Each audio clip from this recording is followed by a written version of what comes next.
Hi everybody.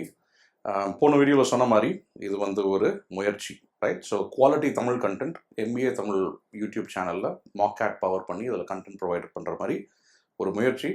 So முடிஞ்ச அளவுக்கு எவ்வளோ கண்டென்ட் முடியுதோ, எவ்வளோ சீக்கிரமாக முடியுதோ, will look to set it up.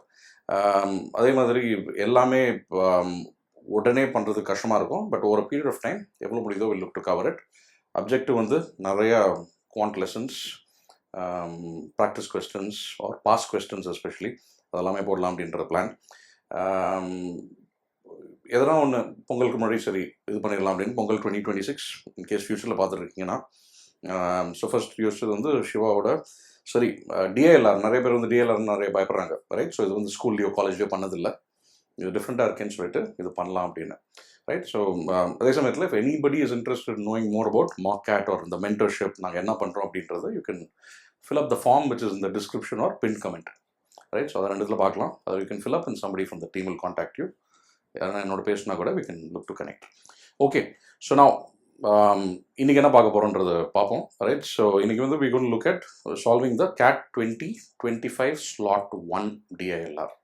Okay, so CAT 2025 slot 1 DILR, right?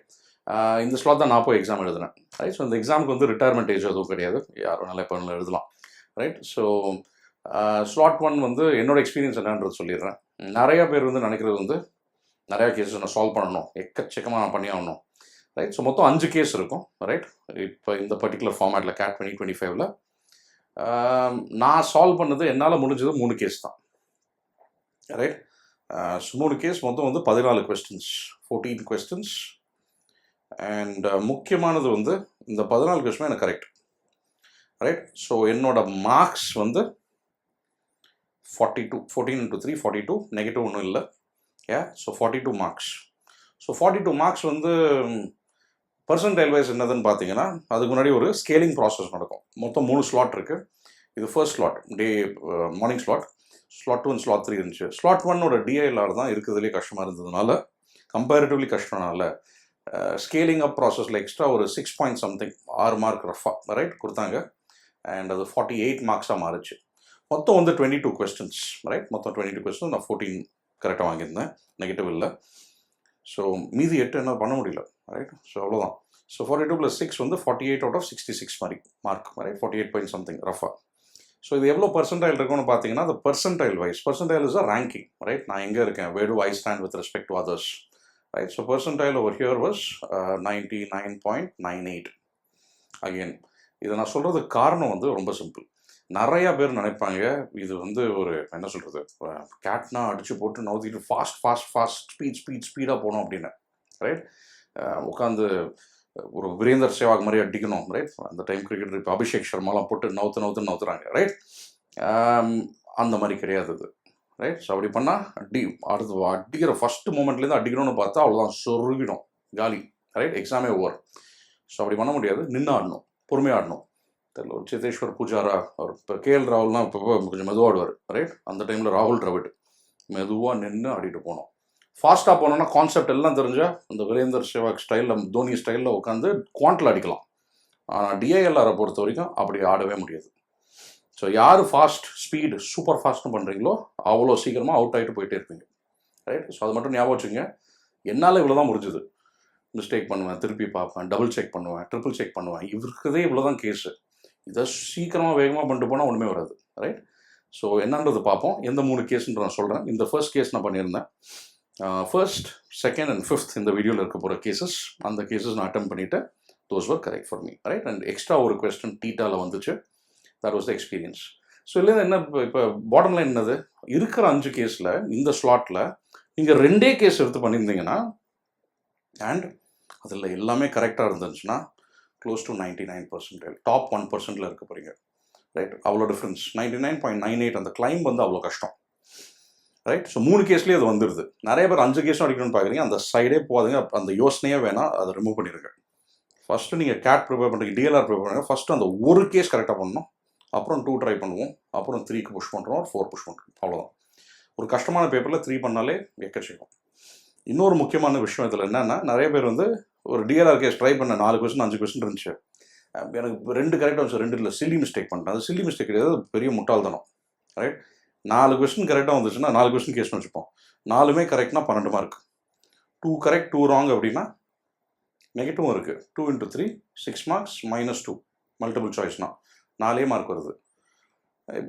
இதுக்கு நான் 15 நிமிஷம் எடுக்கிறேன்னு வச்சுப்போம்.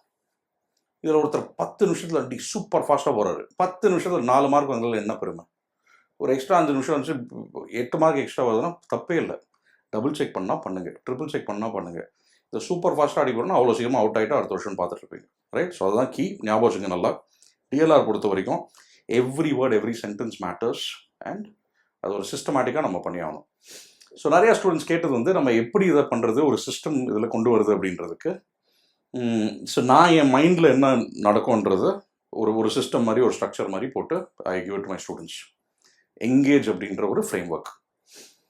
எங்கேஜ் வந்து ஒரு ஆக்ரோனிம் வச்சா அது ஈஸியாக ஞாபகம் வச்சுக்கலாம். ரைட், ஸோ இதுதான் என் மைண்டில் இருக்குது அப்படின்னு சொல்லிட்டு இந்த இப்போ தான் இருக்குது ஆர்டிஃபிஷியல் இன்டெலிஜென்ஸ் அதுக்குள்ளே போட்டேன். எனக்கு ஒரு ஃப்ரேம் ஒர்க் போட்டு விட்டுனா இது எங்கேஜ் அப்படின்னு சொல்லிச்சு, நல்லா கேட்க. ஸோ இதுதான். ஸோ ப்ரீஃபாக என்னன்னு சொல்லிடுறேன். போக போக you'll be solving a lot of cases. Right, so அந்த மாதிரி என்னன்றதை பார்ப்போம். So entities, numbers, global conditions. Right, so இந்த 3 வந்து ஒரு ஒரு ஒரு ஸ்ட்ரக்சர் மாதிரி போட்டு அது எங்கேருந்து வருதுன்னா நமக்கு ஒரு ஜென்ரல் கேசஸ் வந்து ஒரு இன்ட்ரோடக்டரி ஸ்டேட்மெண்ட் இருக்கும். ஒரு இன்ட்ரோடக்டரி ஸ்டேட்மெண்ட், ஒரு கதை மாதிரி சொல்லுவாங்க. ரவுண்ட் டேபிள், 7 சேர்ஸ் இருக்குது, இது இருக்குது, அது இருக்குது அப்படின்றது. அதெல்லாம் சொன்னது சிலது வந்து இதுலேருந்து நம்ம என்ன புரிஞ்சுக்கலாம். சிலது வந்து என்டிட்டிஸ். என்ன என்டிட்டிஸ்? 4 ஃப்ரெண்ட்ஸ் இருக்காங்க, 7 சேர் இருக்குது, அரௌண்ட் இது சம் நம்பர்ஸ் இருக்குது. ரைட், ஸோ நம்பர்ஸ் பெருசாக அதில் இல்லை, வேறு கேஸில் இருக்கும். அப்புறம் சம் குளோபல் கண்டிஷன்ஸ் இருக்குது. என்ன அது குளோபல் கண்டிஷன்? இது ஸ்டார்டிங் பொசிஷனில் அஸ்லாம் and Xavi are sitting next to each other. அதெல்லாம் கண்டிஷன். அது இங்கேயே கொடுத்துட்டாங்க. அதை நம்ம எடுத்து அந்த ஃபஸ்ட்டு பார்ட், ரைட், முதல் பாகத்தில் எழுதிடணும். ஸோ எனக்கு வந்து நான் இப்படி எழுதுவேன்னா நான் எழுத மாட்டேன், எனக்கு என் மைண்டில் ஓடுது. முதல் 80-100 கேஸ் நீங்கள் பண்ணுறப்ப இதை சிஸ்டமேட்டிக்காக நீங்கள் எழுதின பிறகு இந்த ஸ்ட்ரக்சர்லாம் தூக்கிறீங்க, உங்கள் மைண்டில் ஆட்டோமேட்டிக்காக அப்படி தான் ஓடிட்டுருக்கும். ரைட், முதல்ல 80 to 100 கேசஸ் இது அப்ளை பண்ணுங்கள். Right, will do that. நீங்கள் எப்படி பண்ணணுமோ அந்த பேசிக் இது அதே மாதிரி will solve this. Right, entities, numbers, global conditions. அதுக்கப்புறம் இது படித்து புரிஞ்சுப்போம், இதுதான் இந்த கேஸ், இது ரைட், சில கண்டிஷனை கொடுத்துருக்காங்க. இப்போ நம்ம இதெல்லாம் தூக்கி ஒரு டேபிள்குள்ளே, ஒரு ஸ்ட்ரக்சருக்குள்ளே போட்டால் தான் நமக்கு சால்வ் பண்ண முடியும். ஸோ அது என்ன அந்த ஸ்ட்ரக்சர், அதை எந்த ஸ்ட்ரக்சரை ஃபார்ம் பண்ணணும் அப்படின்றதுக்கு இந்த கொஸ்டின்ஸ் அண்ட் க்ளூஸ் ரஃபாக பார்த்துக்கிட்டோன்னா ஒரு ஐடியா கிடைக்கும். நான் போட போகிற ஸ்ட்ரக்சர் ஒரு டேபிளோ ஒரு டயக்ராமோ எதுவோ அதுலேருந்து நான் ஃபில் பண்ணிட்டேன் இந்த க்ளூஸை அப்படின்னா அதுக்கப்புறம் என்னால் இந்த கொஸ்டின்ஸ் ஆன்சர் பண்ண முடியுதா? அதுதான் 4th step. 5th and 6th step என்னென்னா, இந்த கேஸில் சும்மா ஒரு டப்பி கேஸ் மாதிரி இருக்குது. ரைட், 2 க்ளூ மாதிரி தான் இருக்குது. இந்த 2 க்ளூனா ரொம்ப ஈஸி கேஸ் அப்படின்னு சொல்லிட்டு நிறைய பேர் பண்ணுவாங்க. நிறைய பேர் அதுக்கப்புறம் ஒரு பாயிண்ட்டை ஸ்டக் ஆவாங்க. அந்த ஸ்டக் ஆகிறதுக்கு காரணம் வந்து இந்த 6வது வந்து சரியாக பண்ண மாட்டேன்றாங்க. ஸோ 5th என்னது? 5th வந்து இந்த 2 க்ளூ ஒழுங்காக எடுத்து எழுதணும். அதில் மிஸ்டேக் பண்ணக்கூடாது, சில்லி மிஸ்டேக் பண்ணக்கூடாது. 6வது வந்து அந்த சேர்ன் ப்ராசஸ் எடுத்து எழுதிட்டேன், சும்மா எடுத்து மட்டும் எல்லாருக்கும் மார்க் வருதா? இல்லை. ரைட், யோசிக்கணும். இது வந்து இங்கே இருக்குன்னா இது இங்கே இருக்க முடியாது, எலிமினேஷன். அப்புறம் டிடக்ஷன், டெடியூஸ். இது இந்த 2 கண்டிஷன்னால இதுதான் இங்கே இருக்க முடியும். அப்புறம் ஐட்ரேட். ஒரு பாயிண்டில் ஸ்டக் ஆகிட்டேன், என்ன பண்ணுறதுன்னா இந்த வேல்யூ ட்ரை பண்ணி பார்க்குறேன், ஒர்க்காதான்னு பார்க்குறேன், ஒர்க்காகல, அப்புறம் அந்த வேல்யூ தான் ஒர்க் ஆகுது, அது ட்ரையல் அண்ட் எரர் மாதிரி. Right, so iterate. ஸோ இந்த எலிமினேட், டெடியூஸ், ஐட்ரேட் பெருசாக ஒரு டெஃபினேஷன்லாம் கொடுக்க போகிறது இல்லை. இப்போ ஆரம்பிச்சிருவோம், அது என்னன்னு போக போக உங்களுக்கே புரிஞ்சிடும். ஆமாம், எலிமினேட் பண்ணுவோம், இது இருக்க முடியாது, இதை ட்ரை பண்ணி பார்ப்போம், இதுலேருந்து இதுதான் நம்மளால் சொல்ல முடியும். இது பெரிய டிக்ஷனரி டெஃபினேஷன்லாம் தேவையில்லை நமக்கு இப்போ. Right, so again short and sweet. First part, right, இந்த ஃபர்ஸ்ட் இன்ட்ரோடக்டரி பேராகிராஃப். அப்புறம் நம்ம கொஸ்டின்ஸ் எல்லாம் பார்த்துட்டு இதுதான் ஸ்ட்ரக்சர், இதை வச்சு நம்மளால் சால்வ் பண்ண முடியும். அதுக்கப்புறம் அந்த ஸ்ட்ரக்சருக்குள்ளே நம்ம இந்த க்ளூஸ் எடுத்து உள்ளே போட்டுறோம். அதுக்கப்புறம் இந்த சேர்ன் ப்ராசஸ் உட்காந்து எலிமினேட், டெடியூஸ், ஐட்ரேட், இது இங்கே வந்தால் இது வர முடியாது, அது இங்கே இருந்தால் வர முடியாது, இதை வச்சு நம்ம டேபிள் ஃபுல் அப்படின்னு சொல்லிட்டு அப்புறம் கொஸ்டின்ஸ் ஆன்சர் பண்ணணும். அவ்வளோதான். ரைட், ஸோ எங்கேஜ் ஞாபகம் வச்சுக்கோங்க, ஞாபகம் வந்துடும். ரைட், ப்ராக்டிஸ் பண்ண. ஓகே, ஸோ நம்ம will start with this first case. Right, so right now short case. And இது எப்படி பண்ணுறது, என்ன பண்ணலான்னா நான் சொன்ன மாதிரி first part entities, numbers, global conditions ஒரு டேபிள் மாதிரி போட்டிருந்தேன். ரைட், ஸோ ஒரு ஸ்ட்ரக்சர் மாதிரி. இது கொஞ்சம் கஷ்டமாக இருக்கும் இதுக்குள்ளே போடுறதுக்கு. ஸ்டார்ட் பண்ணுவோம். ரைட். ஸோ எக்ஸாமில் this was one of the cases I took up and I got all of them correct. Yeah, சரி பார்ப்போம் இது எப்படி பண்ணலான்னு. ஸோ இந்த முதல் 2 பேராகிராஃப்கான க்ளூஸ் வந்து நான் இங்கே எங்கன்னா போட்டாகணும். யா, ஸோ என்ன கொடுத்துருக்க, round table has 7 chairs around it. Okay. So இந்த டவுன் இதெல்லாம் வேணாம், இங்கே ரஃபாக நான் எழுதிடுறேன். ரைட். ஸோ கொஞ்சம் நோட்ஸ் மாதிரி எடுத்துக்கிறேன். இதுக்குள்ளே ரவுண்ட் டேபிளில் போட்டு ஃபிட் பண்ணுறது கொஞ்சம் கஷ்டமாக இருக்கும். சரி பண்ணி தான் பார்ப்போம். Yeah, round table has 7 chairs around it. Chairs are numbered 1 through 7. Okay. 1 2 3 4 5 6 7. Okay. 1 2 3 4 5 6 7. Right. மெதுவாக நோட்ஸ் எழுதுற மாதிரி இருக்குது. Right. Slow process, it's okay. Then 4 friends ABCD. 4 friend இருக்காங்க ABCD. யா, நான் இங்கே என்டிட்டி இது ஏபிசிடி இங்கே எழுதணும், இது நான் இங்கே எழுதணும், அதெல்லாம் ஒன்றும் கிடையாது. இப்போதைக்கு சும்மா எழுதிக்கிங்க, எதுவும் மிஸ் பண்ணிடாதீங்க, அதான் மெயின் கீ. யா, மெயின் பாயிண்ட். ஏபிசிடி வந்து sit on 4 of the chairs. இந்த 7ல் 4 தான் உட்காந்துருக்காங்க, மீதில் உட்காரல. ஓகே. இந்த ஸ்டார்டிங் பொசிஷன் அஸ்லாம் அண்ட் சாவி are sitting next to each other. என்ன சேர் நம்பர்னு கொடுத்துருக்கா, கொடுக்கல.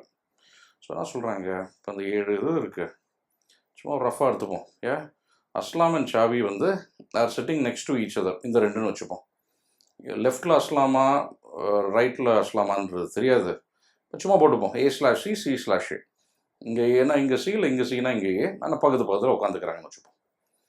While for Bashir as well as Davies, B and D, there are empty chairs on either side of the chairs that they are sitting on.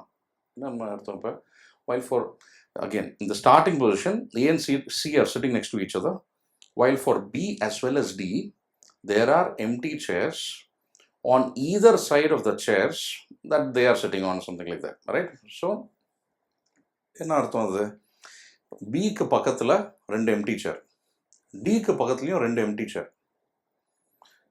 இந்த 2 பேர் பக்கத்தில் உட்காந்துருக்காங்க. Okay, இதில் நான் எப்படி பி அண்ட் டியை கொண்டு வருது? இப்போ பி பக்கத்தில் எம்டி சேர்னா நான் இந்த ஏ ஒரு சி பக்கத்தில் இங்கே பியை போட முடியாது, பி பக்கத்தில் யாருமே உட்காரல. ஸோ இந்த இடம் என்னது, இந்த இடம் எம்டி. எம்டியை எப்படி போடலாம், எப்படி போட்டுருவோம், ஏன் யாருமே உட்காரல. அதே மாதிரி பி ஒரு டி இங்கே வர முடியாது, இதுவும் எம்டி. ஓகே.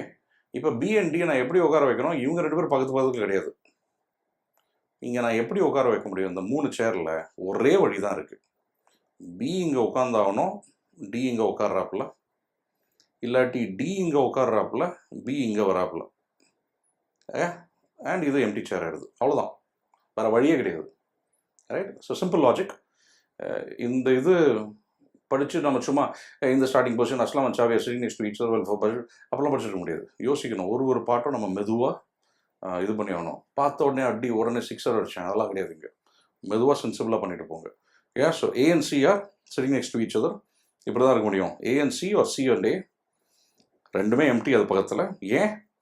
ஏன்னா பி பக்கத்தில் எல்லாம் எம்டி சேர்ஸ், டி பக்கத்துலேயும் எம்டி சேர்ஸ். இதுதான் ஒரே வழி.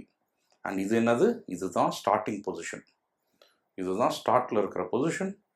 அதுதான் நமக்கு தெரிஞ்சிருக்கு. ரைட். ஃபஸ்ட்டு பேராகிராஃப்லேருந்து இவ்வளோ தான் எனக்கு புரியுது.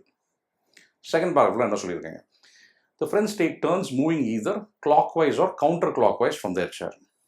ஸோ ஒன்று இங்கேருந்து clockwise-னா லெஃப்ட் டு ரைட் போகிறாங்க, ரைட், ஆர் இல்லை என்ன போகிறாங்க ரைட் டு லெஃப்ட் மாதிரி, பாட்டம் டு இப்படி போகிற மாதிரி, right. So actually left to right, right to left வந்து clockwise-னா சர்க்கிள்னா இப்போ எல்லாம் ஒன்று தான். லெஃப்ட் ரைட் நடக்கும், ரைட் லெஃப்ட் நடக்கும். clockwise-னா இப்படி நடக்குது, ரைட். ஒரு கடிகாரம் எப்படி முள்ளு சுற்றுன்னு பார்க்கணும். ஆன்டி clockwise or counter clockwise-னா ஆப்போசிட் டைரெக்ஷனில் இப்படி போகலாம்.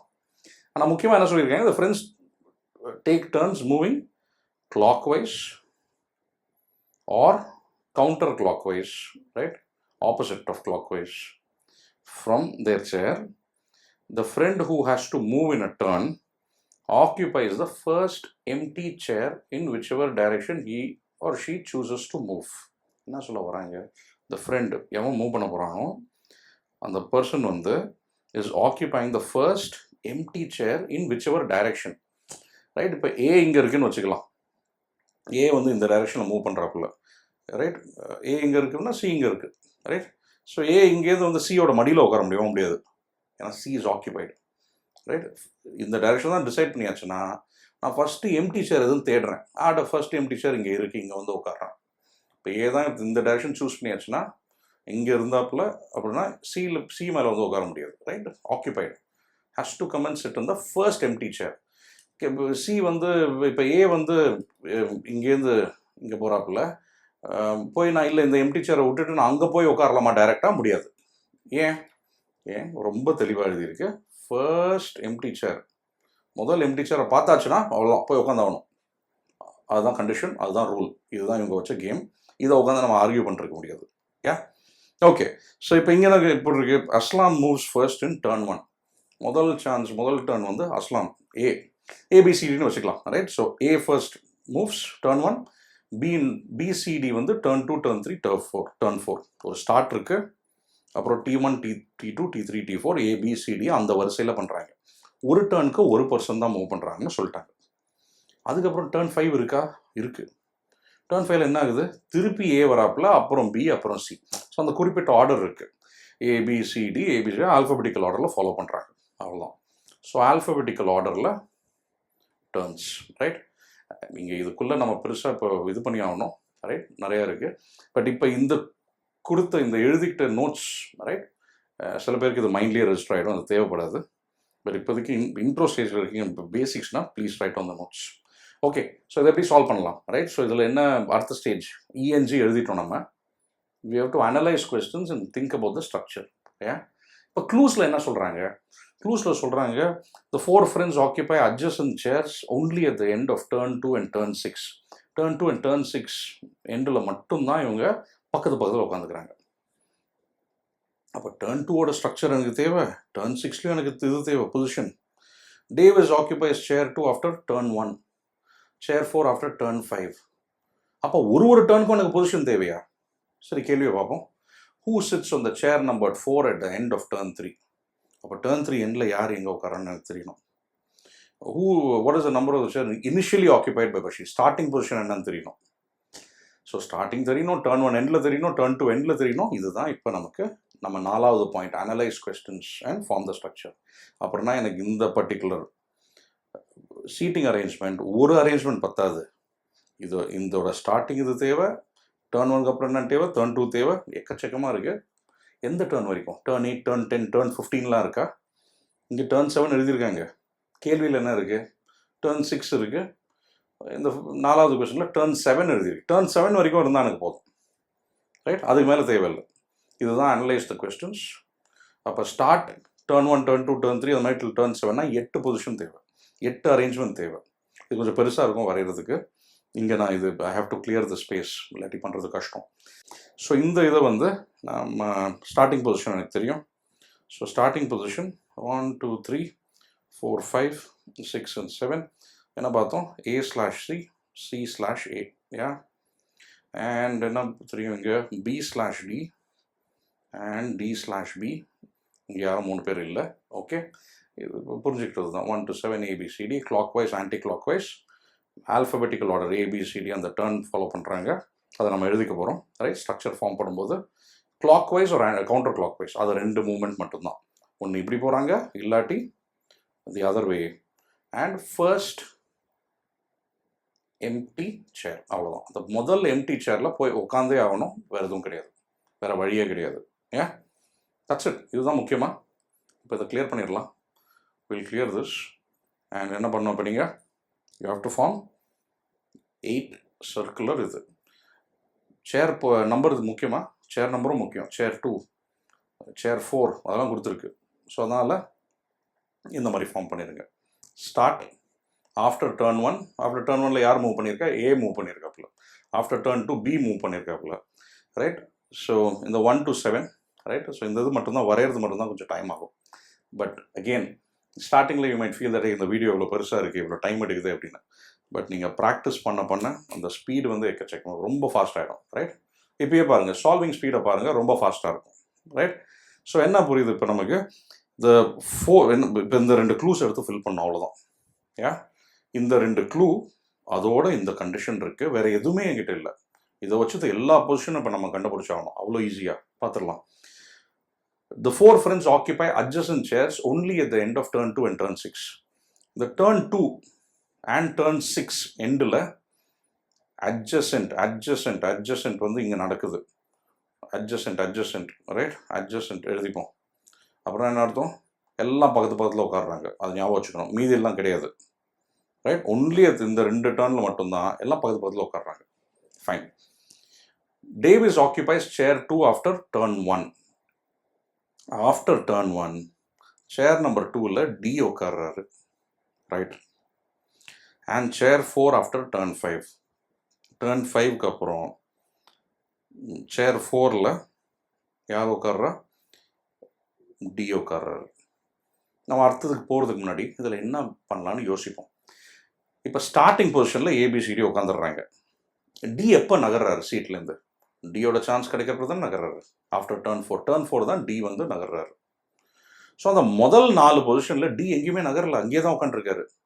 ஆஃப்டர் டர்ன் 1 டேவிஸ் இங்கே உட்காந்துருக்காரு சேர் நம்பர் 2லனா என்ன அர்த்தம்? அதே பொசிஷனில் தான் ஸ்டார்ட்லேயும் இருக்காரு, அதே பொசிஷனில் தான் டர்ன் 2 ஓப்பன். ஏன்னா ஏபி தான் நகர்றாங்க, டி எங்கேயுமே நகரல.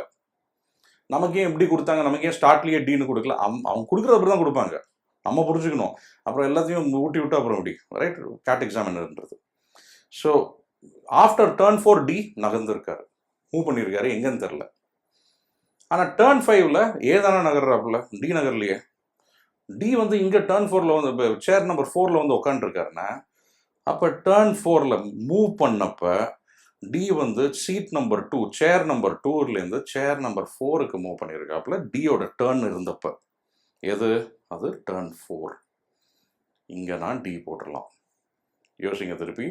2 பொசிஷன் தான் கொடுத்துருக்காங்க, ஆனால் டி மொத்தமாகவே 2 தடவை தான் நகர்ந்துருக்காரு. எப்போ நகர்ந்தாரு? After turn 4, right. And sorry, முதல்ல ஒரு பொசிஷன் இருந்துச்சு, ஸ்டார்ட்டில் இருந்துச்சு, அதுக்கப்புறம் டர்ன் 4, அவ்வளோதான். வேறு டியே கிடையாது. ஸ்டார்ட்டில் ஒரு பொசிஷன், டர்ன் 4க்கு அப்புறம் ஒரு பொசிஷன். அங்கேயே தான் மற்ற எல்லா இதுலேயும் அதே இடத்துல தான் நான் டியை ஃபில் பண்ணி ஆகணும். ஏன்னா இங்கே எல்லா இடத்துலையும் பி மூவ் பண்ணுறாரு, சி மூவ் பண்ணுறாங்க, டி கிடையாது. அது கிளியராக நம்ம மைண்டில் பதிவாயிருச்சுன்னா ரொம்ப சிம்பிள். இப்போ நான் சொன்னதெல்லாம் நீங்கள் டைம் எடுக்க மாட்டீங்க எக்ஸாமில். அடுத்து Chavi occupies chair 7 after turn 2. Turn 2க்கு அப்புறம் சாவி வந்து சேர் நம்பர் 7. ஓகே, இங்கே டர்ன் 3ல் தானே சாவி மூவ் பண்ணுறாப்புல. இங்கேருந்து she has to move somewhere turn 3ல். பட் அதுக்கு முன்னாடி வரைக்கும் அங்கேயே தான் உட்காந்துருக்காப்புல, வேற எங்கே போயிருக்காப்புல? எங்கேயுமே கிடையாது, right. After turn 2 she is தேர்னா she never move from start, அங்கேயே தான் இருக்காப்புல ஏர்லியர் பொசிஷன்ஸ்லையும். That's it. இவ்வளோ தான் இந்த க்ளூ. இந்த செகண்ட் க்ளூ நான் ஃபுல்லாக போட்டுட்டேன். இங்கே எல்லாத்துலேயும் அட்ஜஸ்டன்ட் பொசிஷன்ஸ். அதுக்கு நம்ம வருவோம். வேறு எதனா க்ளூ இருக்கா? ஸ்டார்டிங் பொசிஷனை பற்றி நம்ம ஒரு க்ளூ கொடுத்துருந்தாங்களே, ஸ்டார்ட்டில் இதுதான் சுச்சுவேஷன் அப்படின்னு. ஸ்டார்ட்டில் என்ன போட்டிருக்கு? பி அண்ட் டி பக்கத்தில் யாருமே கிடையாது, டிக்கு பக்கத்தில் யாருமே இல்லை. ஆனால் சிக்கு பக்கத்துலையே, ரைட், அஸ்லாம் அண்ட் சாவி are sitting next to each other. என்னால் ஏ இங்கே போட முடியுமா? முடியாது, ஏன்னா டி இங்கே இருக்குது. No, not allowed. டிக்கு பக்கத்தில் யாருமே கிடையாது, பிளாங்க். ஸோ சிக்கு பக்கத்தில் ஏ எப்படி போடுறது? இங்கே தான் போட்டாகணும், வேறு வழியே கிடையாது, ரைட். இப்போ இன்னொருத்தர் இருக்கார், யார்? பி, பஷீர். பஷீருக்கும் பிடிக்காதான் யார் பக்கத்துலையும் உட்கார ஸ்டார்ட்டில். ஸோ பஷீர் எங்கே உட்கார வைக்கிறது? ஒரே பொசிஷன் தான், 2 பக்கத்தில் எம்டி சீட் அப்படின்னா பி இங்கே தான் வந்தாகணும், வேறு இடமே கிடையாது. வேறு எங்கே போட்டாலும் பக்கத்தில் வேறு யாரும் இருக்காங்க, நாட் அலவுட். அவ்வளோதான். இதை வச்சுட்டு நமக்கு ஸ்டார்டிங் பொசிஷன் வந்துருச்சு. க்ளூ நம்பர் 2 ஃபில் பண்ணியாச்சு. இவ்வளோதான். நான் இப்போ க்ளூ 1 வச்சா எல்லாத்தையுமே முடிக்கலாமா? பார்ப்போம். அப்போ அந்த deduction, right, eliminate, reduce, iterate, அதெல்லாம் இப்போ நம்ம பண்ணிகிட்டு இருக்கோம்.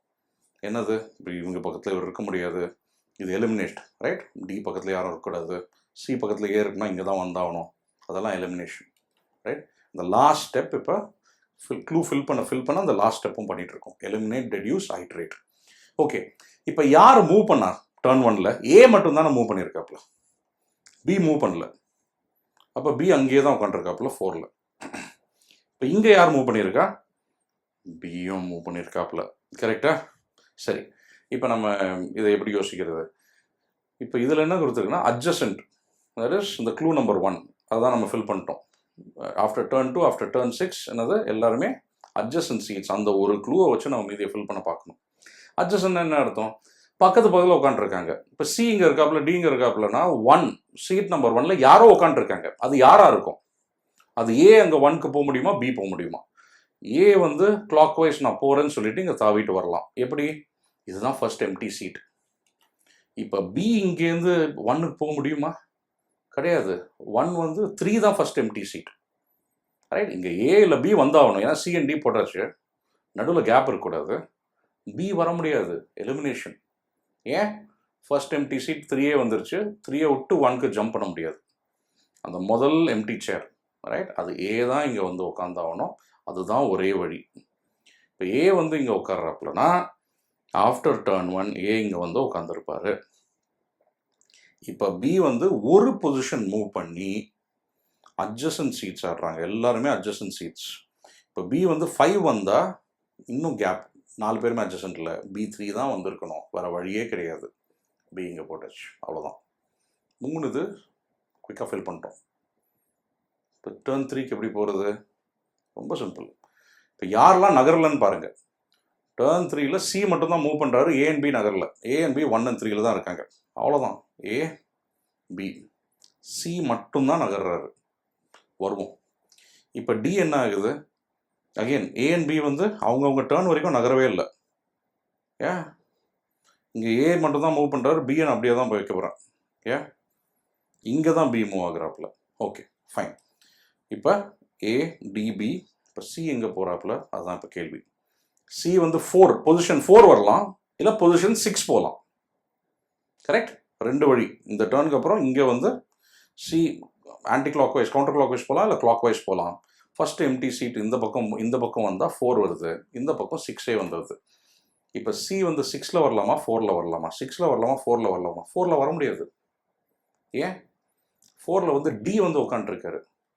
ஸோ டி வந்து 4ல் வந்து உட்கார்றாருன்னா இது எம்டி சீட்டாக இருந்திருக்கு. அந்த எம்டி சீட்டாக இருந்தால் மட்டும்தான் இது பண்ண முடியும்.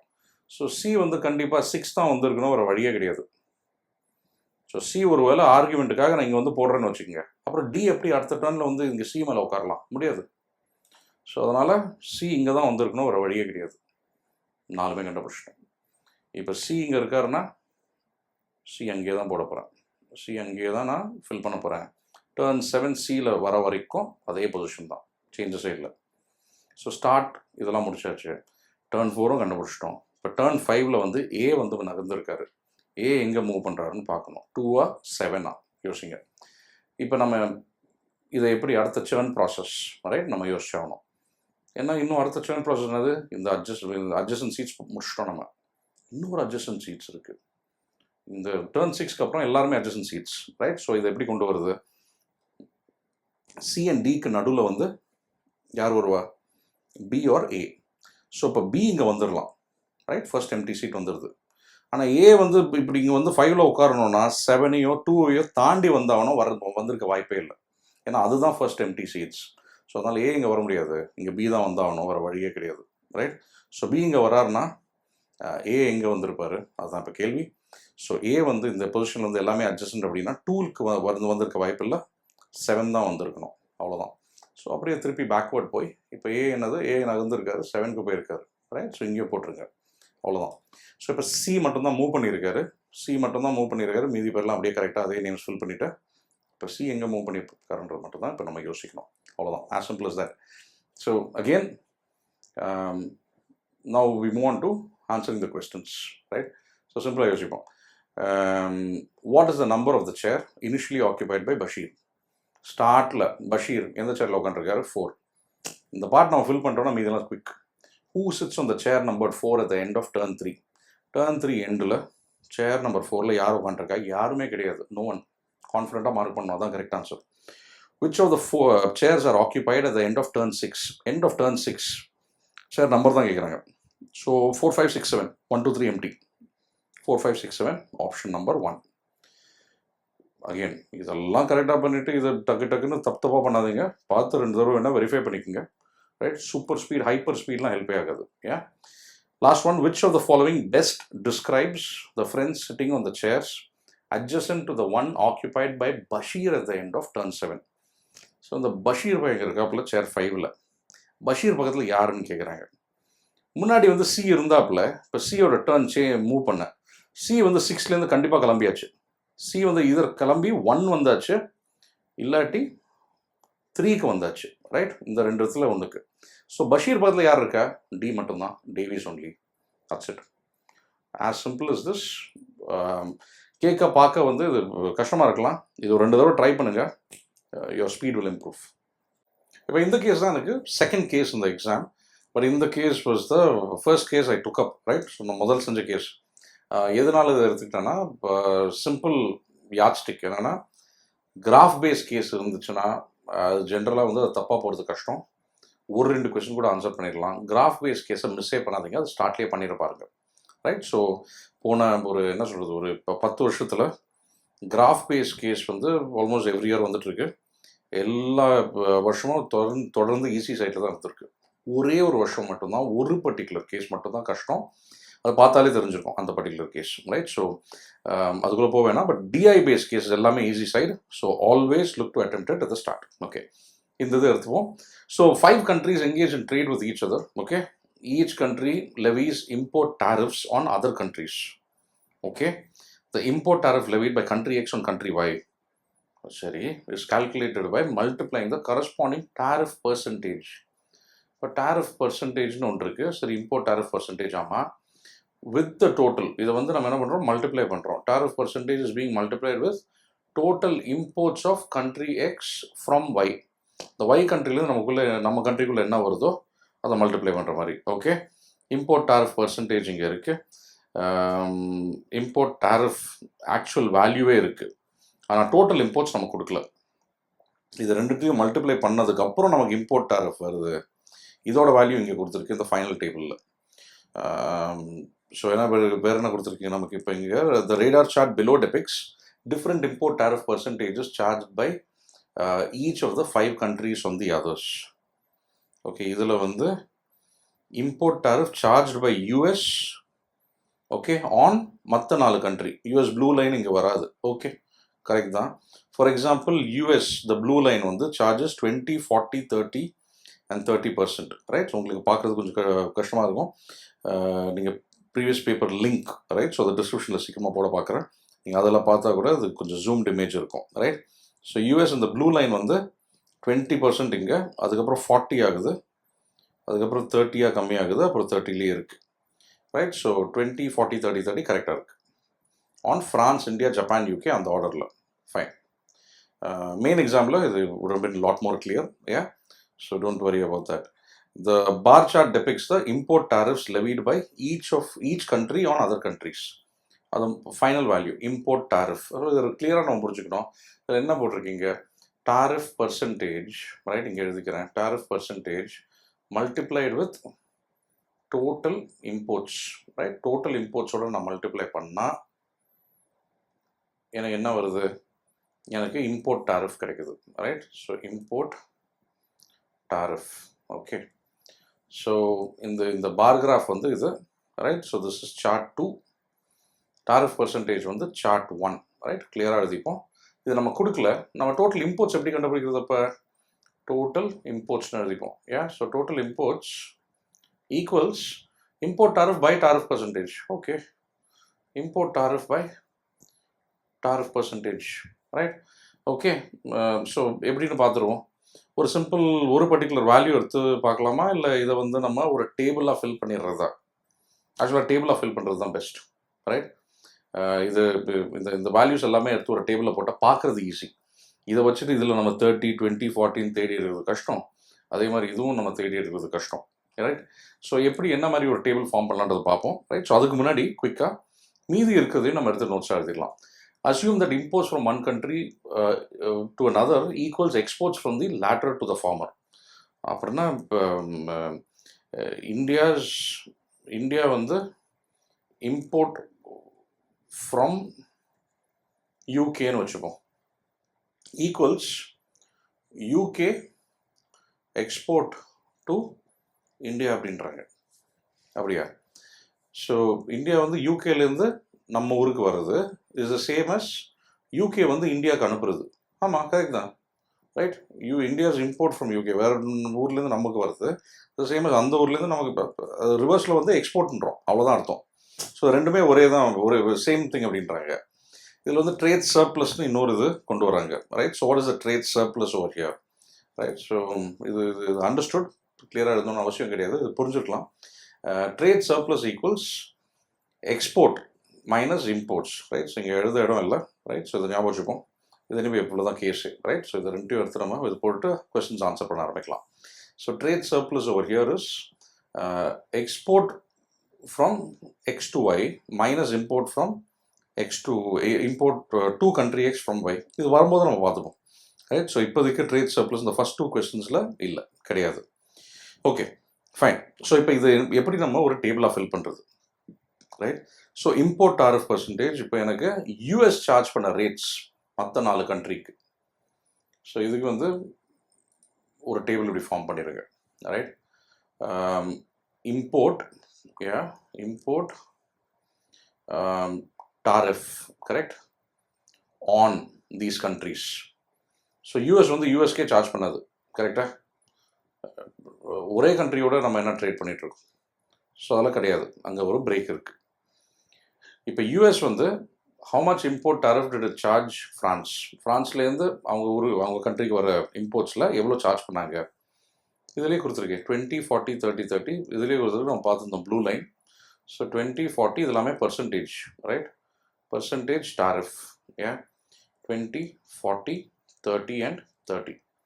ஸோ இந்த பார்ட் வந்து ஜஸ்ட் ஃபில் பண்ண போகிறோம். நீங்கள் வந்து if you want you can forward the video. நீங்கள் ஃபில் பண்ணி முடிச்சதுக்கப்புறம் you can look at the solution part of it directly. சரி, இப்போ ஃப்ரான்ஸ் என்னது, இப்போ வேல்யூஸ் வந்து ஃப்ரான்ஸ் டு ஃப்ரம் யூஎஸ் இருக்குது. ஸோ தட்ஸ் அ 30, ஏன்? ஸோ அதை போட்டுருவோம். அண்ட் அதுக்கப்புறம் இங்கே வேல்யூஸ் வந்து இந்தியா 40க்கு போகுது, ரைட்? அவுட்டர் மோஸ்ட் வந்து 50 ஞாபகம் வச்சுங்க. 40, 30, 40 திருப்பி, right? So 40, 30, 40. Next India green, again ஸ்லோவாக பண்ணுங்க, ஃபாஸ்ட்டாக பண்ணி மிஸ்டேக்ஸ் வேணாம். 40, 50 தென் blank. So 40, 50 then blank. India is a green line. Japan வந்து 50, அப்புறம் இன்னர்மோஸ்ட் இஸ் 10, 20, 30, 40, 50. ஆமாம். ஸோ இங்கே 50லேருந்து 20 ஆகுது, ரைட்? 50லேருந்து 20 ஆகுது for the innermost line over here. Next Japan, right? So Japan is going to be yellow line. So yellow line again top யூஎஸ்லேருந்து எடுக்கிறோம் நம்ம. யூஎஸில் வந்து இட்ஸ் கம்மிங் டு 40, அப்புறம் 40, 30, 50, ரைட்? அதை நோட் பண்ணிடுவோம். 40, 30 and 50 here. And yellow line எங்கே போய் இருக்குது, 40, ரைட்? ஸோ இந்த பார்த்து தான் கொஞ்சம் டைம் இருக்கும், பட் கேர்ஃபுல்லாக பண்ணிட்டோன்னா தென் த ரெஸ்ட் ஆஃப் இட் கொஞ்சம் ஈஸியாகிடும். 20, 30, 30லேயே இருக்குது, அப்புறம் 40, 20, 30, 30 and 40. ஸோ இப்போ நம்ம என்ன பண்ணலாம்னா we can create one more table. அதுலேயும் நம்ம இதுதான் ஃபில் பண்ணி ஆகணும், right? So import tables over here. இதில் என்ன போட்டிருக்கு, import tariffs, the actual value, right? So இது வந்து பர்சன்டேஜ் டாரிஃப், இது வந்து import tariff in billions, right? Import tariff on by these countries, right? Imported by these countries. டாரிஃப்ஸ்னு அது வேணாம், இம்போர்ட் ஆஃப்னு எழுதிக்கலாம். Import of US from them, right? So US வந்து யூஎஸ்லி டாரிஃப் சார்ஜ் பண்ணது ஃப்ரான்ஸுக்கு சார்ஜ் பண்ணோம், ரைட்? ஸோ அந்த மாதிரி நான் values are given over here. நம்ம இதை ஃபாஸ்ட் ஆஃப் பண்ணோம், right? So US is the blue line, okay? இது என்னது, import charge by each country on other countries. US cannot charge itself, மீதி 4 கண்ட்ரி எவ்வளோ, 6, 4.573, 6, 4.573. இது கொஞ்சம் ஃபாஸ்ட்டாக முடியுது, ரைட்? ஸோ ஃப்ரான்ஸ் வந்து 5.5, 6.5, 4, 4.5, 5.5, 6.5, 4 and 4.5. Next, India 9, 5, 3.5 and 5. நான் இந்த ஸ்பீடில் தான் நான் எக்ஸாம்லேயும் பண்ணேன், ரைட்? ஸோ இந்த சூப்பர் ஃபாஸ்ட்டாக ராக்கெட் பேஸ்லாம் நமக்கு தேவையில்லை. Next 4, 3, 8 and 3, right? 4, 3, 8, 3. So careful, mistakes இருக்கக்கூடாது. That is very, very important. Last வந்து 1 to 2.5, 2.543, right? எழுதிப்போம் first அது 2.44 and 3, and the last is going to be 6. Okay, so that's it. So now we can move to questions. How much is Japan's export to India worth? Right? Japan's export to India worth அப்படின்னா India's import from Japan, right? ரிவர்ஸில் படித்தாகணும் நம்ம, right? கிளியராக கொடுத்துருக்கு. எக்ஸ்போர்ட்ன்றது Japan's export from to India is the same as India's import from Japan equals India's. இது மட்டும் கிளியராக எழுதிடுறேன். இதுக்கப்புறம் நம்ம இது பண்ண போகிறதில்ல, இவ்வளோ கிளியராக எழுத போகிறதில்ல, நீங்கள் புரிஞ்சுக்கணும். Import from Japan. Yeah, okay. So India இது எல்லாமே எனக்கு இம்போர்ட்டில் தான் கொடுத்துருக்கு, எக்ஸ்போர்ட்டில் இல்லை. அதனால் இப்படி எழுதிக்கிட்டோன்னா இந்தியாவோட இம்போர்ட் ஃப்ரம் ஜப்பான் என்னதுன்றதை பார்ப்போம் இப்போ. So let me just circle it, right? So இங்கே 50 இருக்குது, அண்ட் இந்தியா ஜப்பான் 3.5. அது எவ்வளோ இம்போர்ட், டோட்டல் இம்போர்ட்னு எனக்கு தெரியல. இந்த ஃபார்முலா இருக்குது ஒன்று, இந்த ஃபார்முலாவில் வந்து நம்ம இதை சப்ஸ்டியூட் பண்ணுறோன்னா அவ்வளோதான், as simple as that.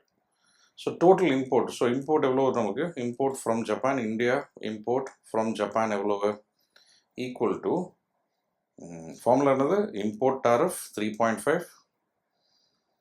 3.5 billion dollars charge பண்ணியிருக்கோம் இந்தியா வந்து ஜப்பான் கிட்ட.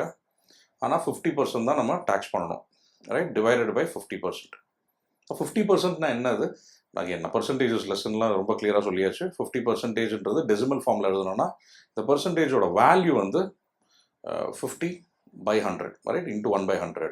இதோட வேல்யூ 0.5, ரைட்? ஸோ இந்த 50% ஆக்சுவலாக கோயிங் ஃபார்வர்ட் நீங்கள் வந்து இந்த 15லாம் எடுக்கிற இதெல்லாம் பர்சன்டேஜ் டேர்ம்ஸ், டெசிமலில் எழுதிடலாம் டைரெக்டாக, 0.5னு எழுதிடலாம் என்ன.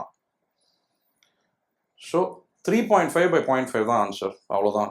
ஃபர்ஸ்ட் ஆன்சர் அவ்வளோ ஈஸியாக முடியுது. 3.5/0.5 வந்து 7, ரைட்? ஸோ அந்த decimal point you can get rid off 35/5 ஆகிடும், equal 7 billion USD. Option 1 mark பண்ணிட்டு போயிடலாம். நான் இந்த ஒரு கொஸ்டினை மட்டும் இன்னொரு மெத்தடில் நான் எக்ஸ்பிளைன் பண்ண போகிறேன். அந்த செகண்ட் எக்ஸ்பிளைன் பண்ண போகிற மெத்தட் தான் இப்போ நம்ம ஃபுல்லாக ஃபாலோ பண்ண போகிறோம். சிம்பிளாக யோசிச்சுக்கோங்க. 50% வந்து is the import tariff on total imports. அப்புறம்னா என்ன அர்த்தம், இந்த இம்போர்ட் டாரிஃப் வந்து 50% ஆஃப் டோட்டல் இம்போர்ட்ஸ். அப்போ டோட்டல் இம்போர்ட்ஸ் எவ்வளோ இருக்கும், it will be 100% of itself. திருப்பி நான் யோசிச்சுங்க, 50%, இதுக்கு 7 கண்டுபிடிச்சோம், நீங்களே பாருங்கள். 50% வந்து 3.5 பில்லியன்னு வருது, ரைட்? 50% இஸ் இம்போர்ட் டாரிஃப் பர்சன்டேஜில், ஆக்சுவல் வேல்யூவில் 3, 3.5. 50% வந்து 3.5 அப்படின்னா அப்போ 100% தான் ஆக்சுவல் இம்போர்ட்டே. அந்த மொத்த இம்போர்ட் வந்து அந்த 100% ஆஃப் த வேல்யூ. 50லேருந்து 100 எதை மல்டிப்ளை பண்ண வருது, எனக்கு 2 மல்டிப்ளை பண்ண வருது. இந்த 2 மல்டிப்ளை பண்ணால் இங்கே 7 வந்துட்டு போயிட்டே இருக்கும், அவ்வளோதான். 7 மார்க் பண்ணிட்டு போகிறோம். இந்த 3.5 டிவைடட் பை 0.5 அதுக்கெல்லாம் டைம் வேஸ்ட் பண்ண வேணாம். ஒரு உதாரணத்துக்கு இன்னொன்று எடுத்துப்போம், இது 2 எடுத்துப்போம், ரைட்? ஸோ 20% ஆஃப் சம்திங் வந்து 6 பில்லியன்னா, அப்போ அந்த சம்திங் வந்து அந்த நடுவில் இருக்கிறது வந்து அது 100% மொத்த வேல்யூ. 20லேருந்து 100 எப்படி கொண்டு வருவோம், இன்ட்டு 5. எதால் மல்டிப்ளை ஒரு டிவைட்றது தான் பார்க்கணும் நம்ம. இன்ட்டு 5 போட்டால் 100 வருது, இன்ட்டு 5 இங்கே போடுங்க 30ன்னு உங்களுக்கு வந்துடும். 30 billion is the actual import of US from France. நீங்கள் இதுவே அந்த இன்னொரு மெத்தட் யூஸ் பண்ணால் என்ன பண்ணோம், 6 டிவைடட் பை 0.2 பண்ணணும். இப்போ நான் சொன்ன மாதிரி 6 டிவைடட் பை இதை டெசிமலாக கன்வெர்ட் பண்ணுறோம், 20 0.2 ஆகுது. 6/0.2 வந்து 60/2, 60/2 30. அதே ஆன்சர் தான் திருப்பி வருது. பட் நீங்கள் இது இப்படி பார்த்தீங்கன்னா இன்னும் குயிக்காக வந்துடும் உங்களுக்கு ஆன்சர். அடுத்த கொஸ்டினில் பார்ப்போம். Which among the following is the highest? Export by Japan to UK. நான் இம்போர்ட்னு பார்க்க போகிறேன். UK ஃப்ரம் ஜப்பான், ஏன்னா எனக்கு இம்போர்ட் டேபிள் இருக்குது. UK ஃப்ரம் ஜப்பான் 40, இங்கே என்னது 6. 40% 6, ரைட்? 40% வந்து 6னா இப்போ 10% எவ்வளோ, டிவைட் பை 4. டிவைட் பை 4 வந்து 1.5. அப்போ 100% இன்ட்டு 10. அப்போ இங்கே வந்து இன்ட்டு 10 பண்ணோன்னா 15, அவ்வளோதான். 6/0.4 பண்ணாலும் உங்களுக்கு இந்த 15 தான் வரும். இதோட வேல்யூ 15 இங்கே எழுதிக்கிறேன். Import by US from France என்னது, இது இம்போர்ட்ஸ் கரெக்டாக இருக்குது. US ஃப்ரான்ஸ் இப்போ தான் நம்ம பண்ணுமே, 20 and 6. ஸோ 20% வந்து 6னா 100%, மொத்த 100% எவ்வளோ, இன்ட்டு 5 30. ஸ்டெப்ஸ்லாம் இப்போ நம்ம ஸ்கிப் பண்ண ஆரம்பிக்கணும். Import by France from India correct ஆர்டரில் இருக்குது. France from India 40, France from India 6.5. So 40 வந்து 6.5னா 10% எவ்வளோ? டிவைட் பை 4 வந்து 64/4 வந்து 16, 1.6 கிட்ட ரவுண்ட் ஆஃப். யா, அப்போ 100% இன்டூ 10 எவ்வளோ வருது? 16 பாயிண்ட் சம்திங். யா, 16 பாயிண்ட் சம்திங் வருது. ரஃபாக எழுதிக்கலாம், 16 பாயிண்ட் சம்திங். எக்ஸாக்ட் வேல்யூ ஏன் தேவையில்லை? லார்ஜஸ்ட் தான் கேட்குறாங்க, இது ஹையஸ்ட்னு கேட்குறாங்க. இது வரைக்கும் 30 is much higher. So exact value கண்டுபிடிச்சு நம்ம என்ன பண்ணுவோம்? ஒன்றும் கிடையாது. Export by France to Japan, உல்டா, right, reverse. Japan from India import. Japan import from India 50% வந்து 8 அப்படின்னா பார்த்தாலே உங்களுக்கு தெரியணும். 50% இஸ் 8, 100% இன்டூ 2 வந்து இன்டூ 2 16, ரைட். இது ஃபுல்லாக புரியலன்னா கொஞ்சம் ரீவைண்ட் பண்ணி அந்த இது பார்த்து புரிஞ்சுக்கோங்க, அதை எப்படி பண்ணுறன்றது. அதை அப்ளை பண்ணால் தான் இது பிக்கப் பண்ணலாம். யா, ஓகே. ஸோ இந்த நாலத்தில் எது ஹையஸ்ட்? ஆப்ஷன் 2 தான் ஹையஸ்ட், 30ல் இருக்குது. That's it. இப்போ அடுத்த 2 கொஸ்டினுக்கு இந்த ட்ரேட் சர்ப்ளஸ் டெஃபிசிட்ன்ற கான்செப்ட் வருது, right.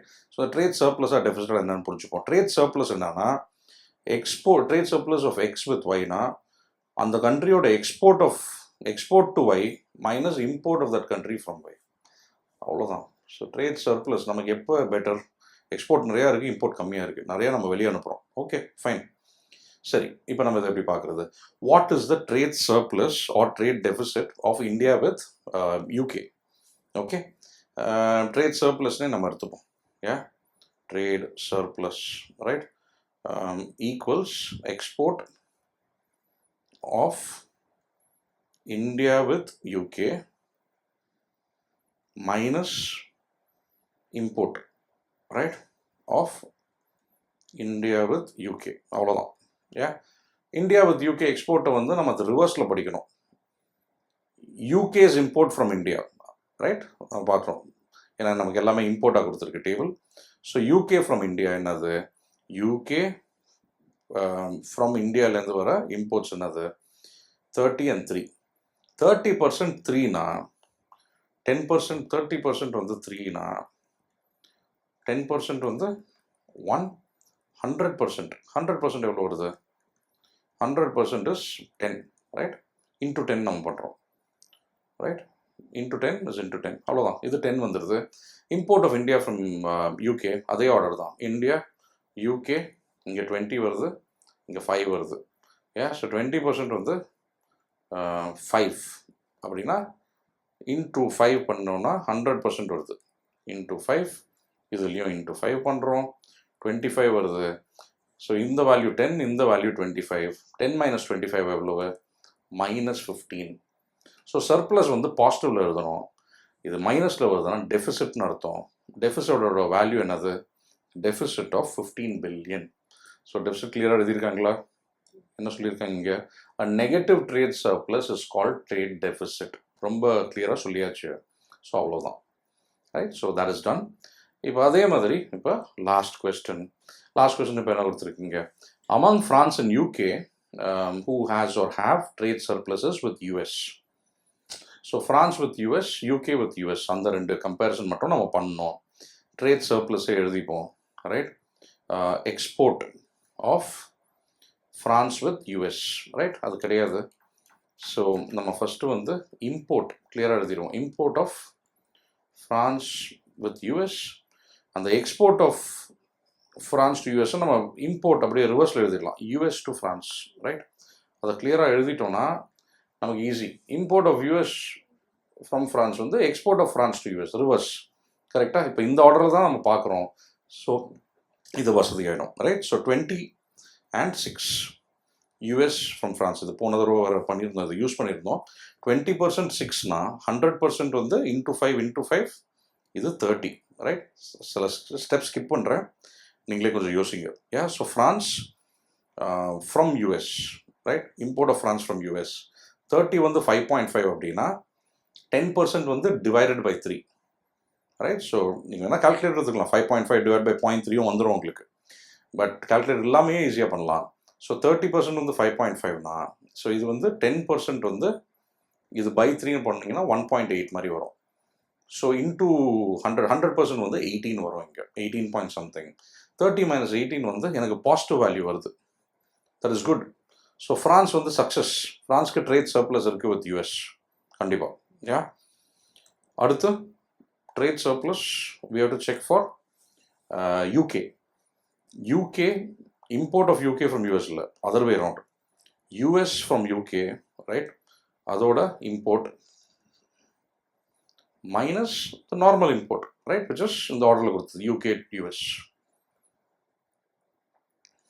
right?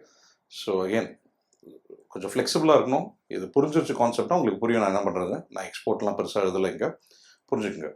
So export of UK to US is same as import of US from UK. Okay, so இந்த டேபிள் எல்லாமே இம்போர்ட்டில் இருக்குது சொன்ன மாதிரி.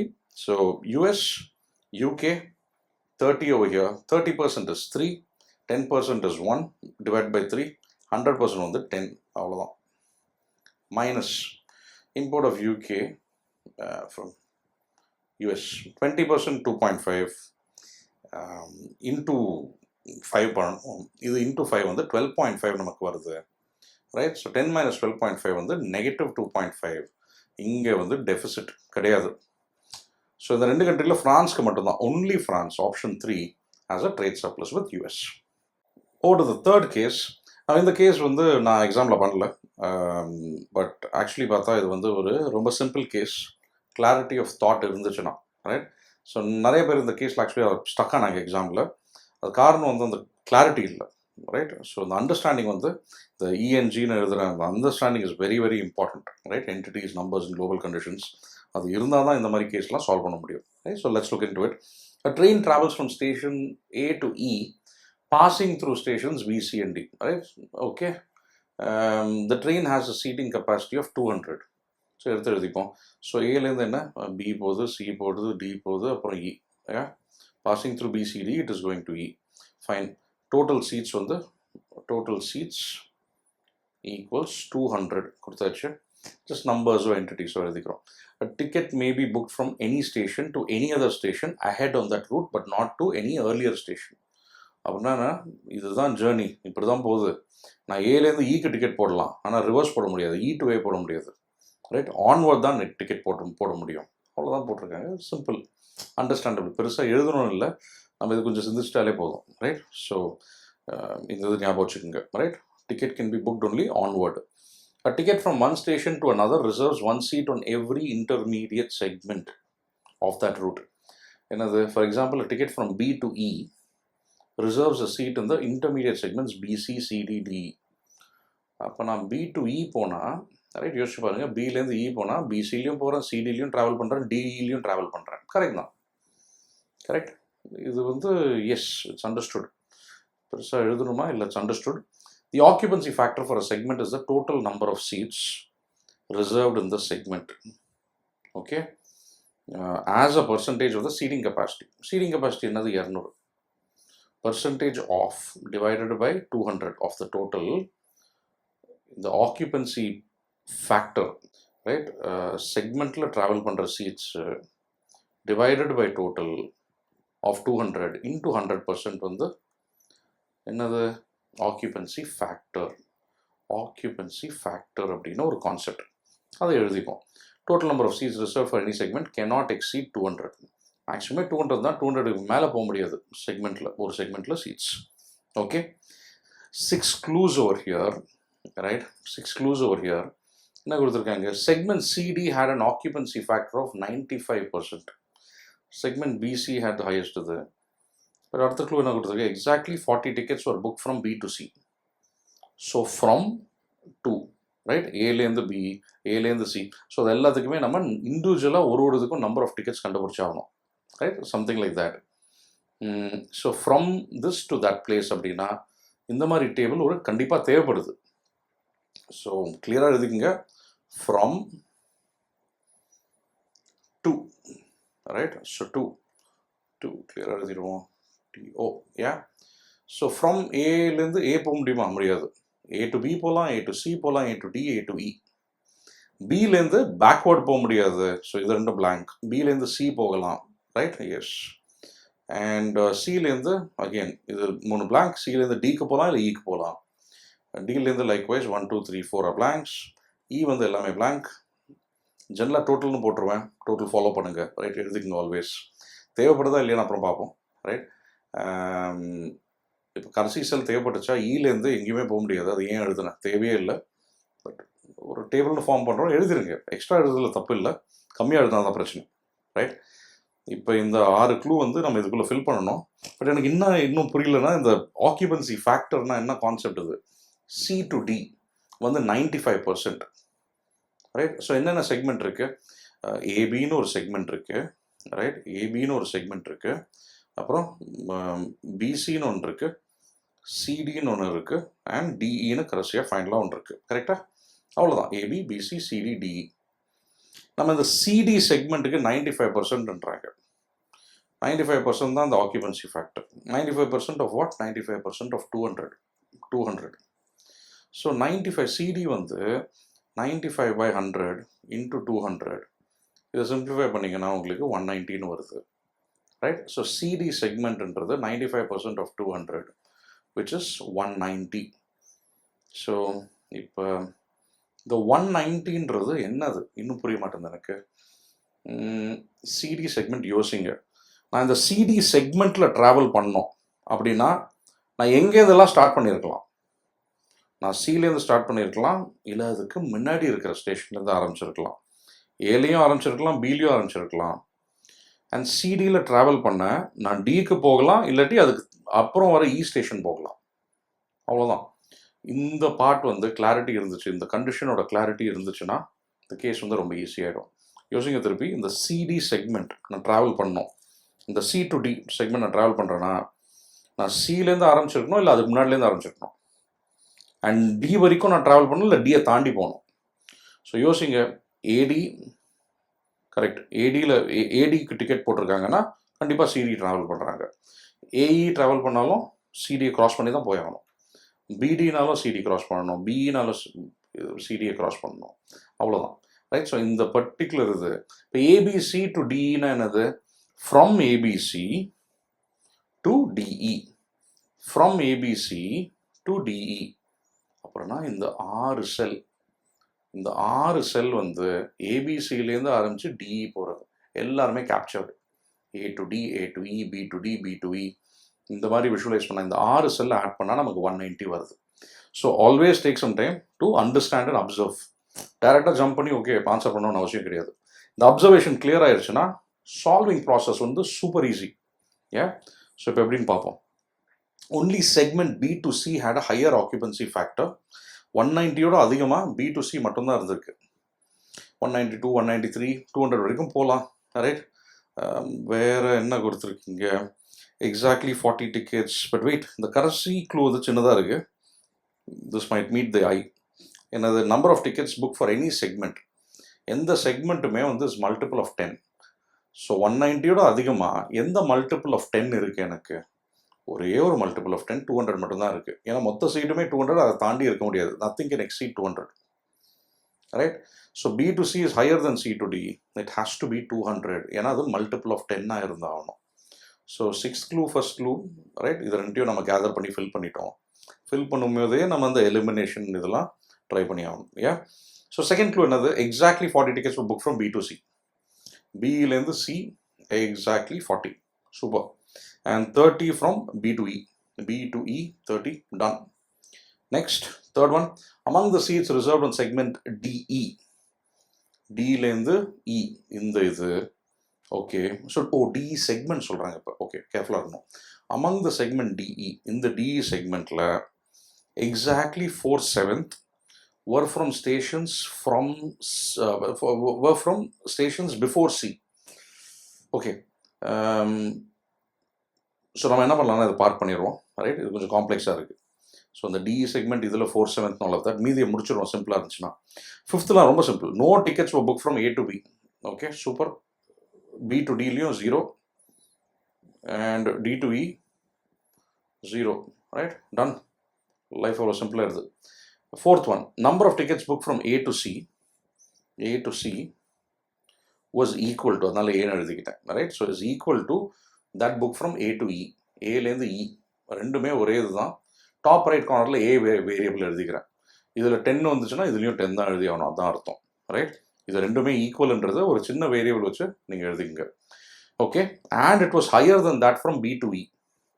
ஸோ இந்த A வந்து is how much more than B to E of 30. Okay, இது இன்னொரு clue. So A is greater than 30. இது நல்லா போல்டில் ஒரு டபுள் போல்டில் போட்டு வச்சுருவோம். ரேர் கண்டிஷன் மட்டும் தான் இருக்குது. A is greater than 30. Okay, done. அதையும் முடிச்சிட்டோம். இப்போ என்ன இருக்குது? ஒரே ஒரு க்ளூ பாக்கி. among the seats reserved on segment DE, இதில் 4/7 of this வந்து were from stations before C. Okay, நல்லா புரிஞ்சுங்க.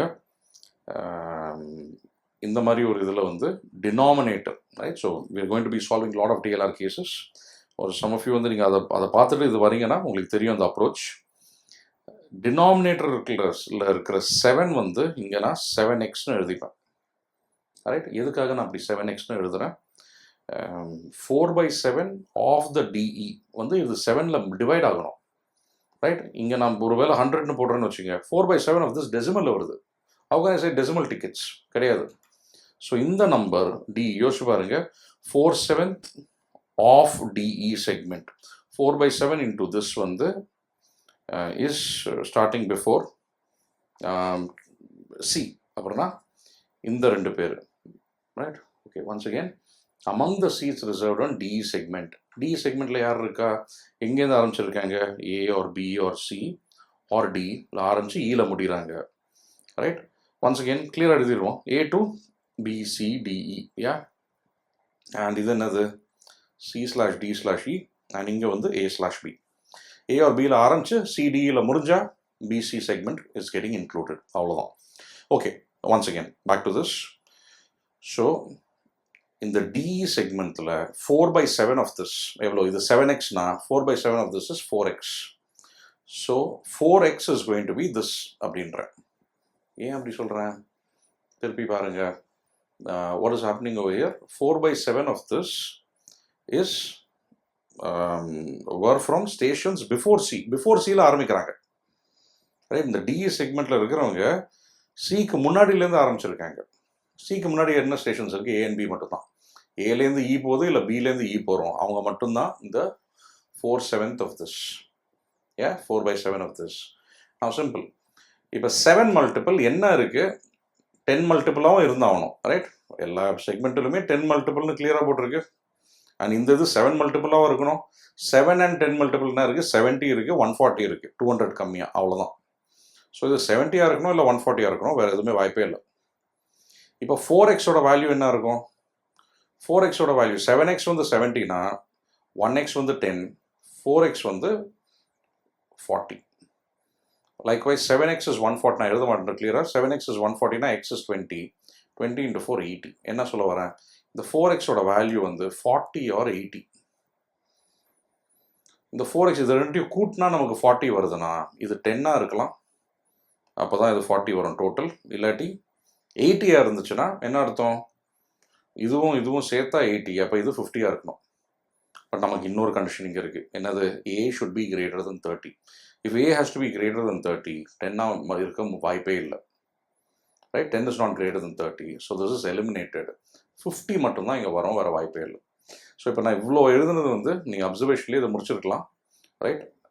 அகெயின் இப்போ நான் எக்ஸ்பிளைன் பண்ணது புரியலன்னா கொஞ்சம் ரீவைண்ட் பண்ணுங்கள், யோசிங்க. 4/7 and all of that கொஞ்சம் டைம் எடுக்கும், right? Initially then it becomes very easy. So திருப்பி ஒரு 3-4 தடவை கூட ரீவைண்ட் பண்ணி அதை கேட்டுக்குங்க, பார்த்துங்க எப்படி பண்ணுறேன் அப்படின்றது, ரைட்? நீங்களே யோசிக்கணும், அப்போ தான் அந்த ஃபார்முலேட் ஆகும் உங்களுக்கு. So now again we're getting into case solutions, right, at a CAT level. So அதனால we'll have to be going a little quick. Yeah, basic DLR lessons பண்ணும்போது we'll go into depth. So this has to be 140, right? This has to be 140. அதனால தான் 4/7 of this is 80. The remaining 3/7 is 60. இது ஒன்று தான் blank. If this is 50, this is also 50. We have made use of this. 190 and 200 we have still not used. நம்ம யூஸே பண்ணல. A to Bலேருந்து ஆரம்பிச்சு ஏபிலேருந்து ஆரம்பிச்சு CDE வரைக்கும் போகிறாங்க. இதுதான் from AB to CDE. From AB to CDE 200 seats. Total வந்து 200. 50 50 100 40 30 70 ஆயிடுச்சு. இன்னொரு 30 இங்கே வந்தாகணும், right? So let me clear that and write 30 here, right? இதையும் நம்ம யூஸ் பண்ணிட்டோம். 190 இன்னும் யூஸ் பண்ணல, ஒரே ஒரு பிளாங்க் இருக்குது. ABCலேருந்து ஆரம்பிச்சு டிஇ போகிறோம் அப்படின்னா அப்போ இந்த பேராமீட்டர் இந்த இதுதான், ரைட். இந்த டோட்டல் வந்து நமக்கு 190 வரணும், ரைட். ஏபிசியில் ஆரம்பிச்சு டினா தான் அது சிடி செக்மெண்ட். ஸோ இது 190 இருக்கணும்னா 30 + 50 + 30 + 60 is 90, 30 + 50 is 80, 90 80 170, இன்னொரு 20 தேவை, ரைட். ஸோ அந்த 20 இங்கேருந்து வருது நமக்கு. With this everything is filled up. நம்ம வந்து we can go on to answering the questions. A to BCD, A to BCD என்னது 50 + 30, 50 + 30, ரைட். 50 30 50 இந்த மூணுத்தையும் ஆட் பண்ணோம், நமக்கு 130 வருது. அவ்வளோதான். Everything is just filled up. Totals தேவைப்படல. What was the occupancy factor for segment D E? டியில் டிஇ இந்த கடைசி இது 140, right. 140 out of total of 200 seats into 100%, right. அவ்வளோதான் occupancy factor. 140 by 2, 70%. How many tickets were booked from station A to station E? Aல கிளம்பி Eக்கு போகிறோம். From A to E, this 50. That's it, right? So 50 over here. How many tickets were booked from station C? Station Cலேருந்து கிளம்புறோம், right? From to எங்கே வேணாலும் போய்க்கலாம். இந்த 20 + 60, right? அந்த 20 + 60, 80 total வருது. That is 80.